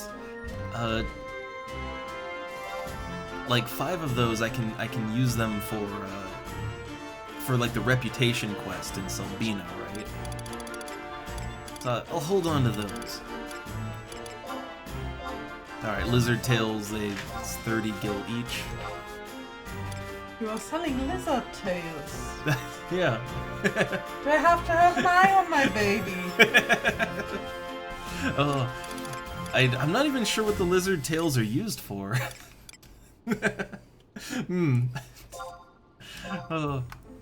So let's see. Alright, getting rid of the lizard tails, got rabbit hides. And let's see, lizard skins. Alright. Okay, then again, skins just get shed constantly. I still think it's weird though that when you use the steal ability on lizards, you steal an egg from them, but it's not their nest, like you're stealing an egg out of them. That's a little... It would make far more sense if you could steal their skin or even their tails. Yeah. I mean, depends on the lizard. Not all lizards can drop their tails. You just get up in there. Oh no. See, you say that so easily with you reach up there, but if that lizard isn't lifting its tail, you are not getting your hand in there.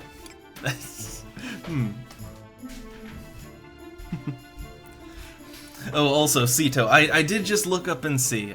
Sorry, I didn't. Wait, are there. Well, I guess it's been a while. Well, I mean, I've never played the remake, but I was just thinking in normal FF7, are there rats? I don't think so. I still don't think so, but in the remake, maybe. But that's a whole different game, whole different world. I am not a lizard expert, but I am a lizard enthusiast and a lizard keeper. We have a lizard.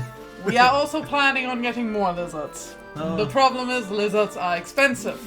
And they need a lot of space, too. They need a lot of space. The ones that I want need a lot of heat. Lizard hoarding. Cito, you need more than one of a certain thing to be considered a hoarder. I am more cat hoarding than I am lizard hoarding. Oh, but we love our 2 cats. Yes, we do. We also love our lizard. Yeah. Cat's just plopped on the chair. The cats and lizard are separated by glass and wood, and they stay separated. Yeah. Cat claws are covered in bacteria, and reptiles are very susceptible to infections. So yeah, they don't. They not get along. Interact. Yeah. Moon might watch TV from time to time. That is fine. Moon cannot get through the glass. Moon cannot get through the tank. But the cats and the lizard do not interact. Yeah. Cat just stares at the tank.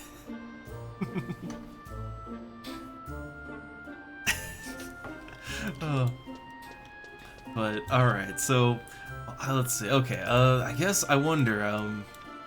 Alright, so I had to escape. I had to do a hasty retreat from the dunes because of the sudden goblin attack.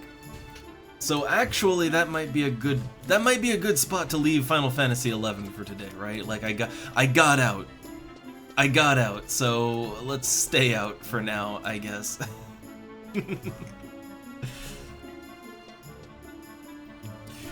And VG effects, like the lizard. So okay, look, when the lizard stares at the glass, it's basically staring at his own reflection. Like he gets angry at his own reflection. Literal lizard brain.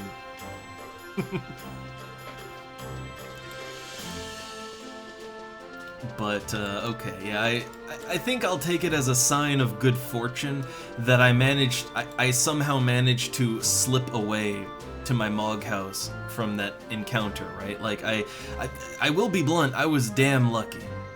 All right, like with perfect dodge on, I'm lucky that like that doesn't block ranged attacks. I'm lucky none of them tried to shoot me. I'm lucky that they did an eroga on me, which like, or eroga, however you want to say it, but the AoE arrow spell, which is a nuke, they dropped that on my head and it almost killed me. I'm very lucky to have gotten away from that. So I'm gonna just say, you know what? I did good. I made it out. That's a good place to leave it for today. Let's count our good fortune and leave it at that.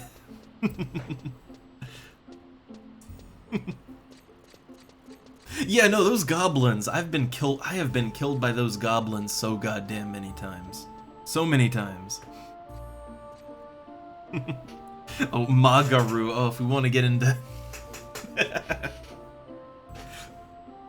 Oh. It is bad. I know the Persona / SMT words for spells. I know them as much as the Final Fantasy ones. But you know, hey, look, maybe one day. Also, look at all these people at the auction. Ooh, crowded. But you know, maybe one day we can learn to be friends with our beastmen. You know, we can all be buddies together. We should all aspire to be like Fickblix, R.I.P. You know, F to pay respects. We need to be more like him, more open and accepting.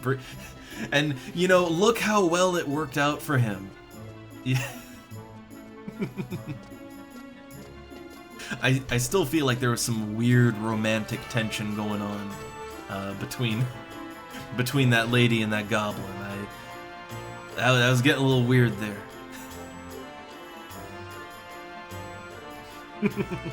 Oh no, Sito, everything is Persona. I mean, look, when you play a Persona game, you're basically committing like the next couple months of your life to it, right? So I mean, yeah, you just become Persona. You go outside and you wonder why you can't build social links with people. Maybe I have the wrong arcana. What's the social anxiety arcana? Well, wait, I guess that'd be the hermit, right?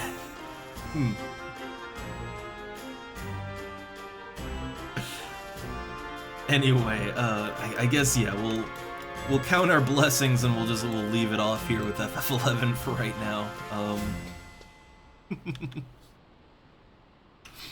Huh.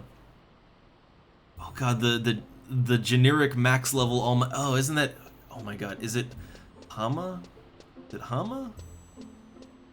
Or I think that's it, but I oh god. Like, I know the dark one is like Mudo, I think it's Mudo, and then light is Hama. Wait, light isn't Almighty? I thought light was Almighty. Oh god, then I'm mixing it up. Oh no, I haven't played Persona in too long. I don't even know Almighty damage. Oh yeah, it was like a Megiddo something, right?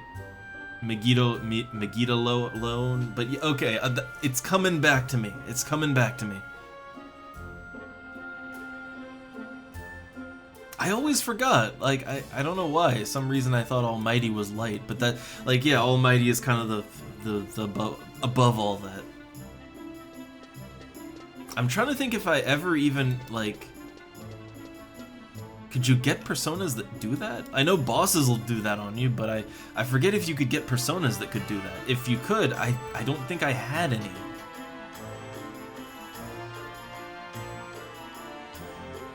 I know bosses will really ruin your day with that, but, yeah. I don't think it's as effective when you use it.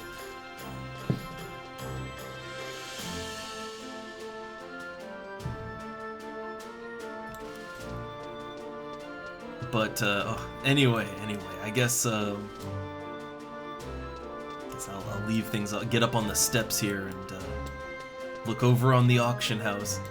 Oh, I love how from up here they have to load in again. I have to load in when I look at them from up here.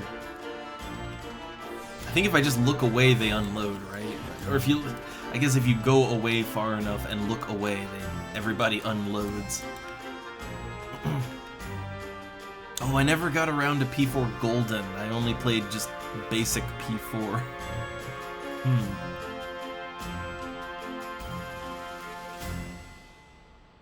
Oh god, the golden hands! I remember those golden hands, always... Well, there's always like a trick to each one, right? I think the trick is different, it depends, but, oh, those good little loot pinatas.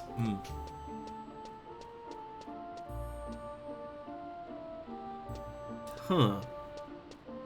I have no idea about P5. I own P5 Royal on Steam, but I never got around to playing it. I still need to. P3 and 4 are my only experience so far, but I love them.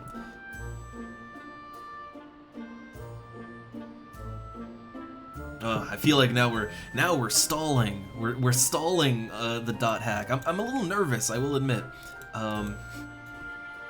I'm a little nervous that it's not gonna be good like I remember it. What if it's not good? Oh no. But either way, good or not. So I wanted to play a little bit of .hack, like just at least a little bit, because it is MMO adjacent. It is kind of from the same era as this. Like it is. It's the same era, right? Like same console. And it's about MMOs. Like it's very adjacent to what we're doing here. And it also has a bit of a place of nostalgia for me. Even though I don't remember much past the first game, which is not a good sign. But yeah, I wanted to mix it up a little bit. Also, we've been doing so much Horizon FF11, City of Heroes. We've even looked at Turtle WoW, and I think we had like a Star Wars Galaxies Day at some point. We've been doing so much ancient MMO stuff. I thought, let's mix it up and do a single-player game about ancient MMOs. That's mixing it up. So let's do that. I'm gonna conclude our FF11 session here for right now, and I don't know how much time we have to devote to .hack. It is, you know, getting later on. I usually like to do dinner within an hour or two, so I'm not sure how much time we'll have, but we'll get it in.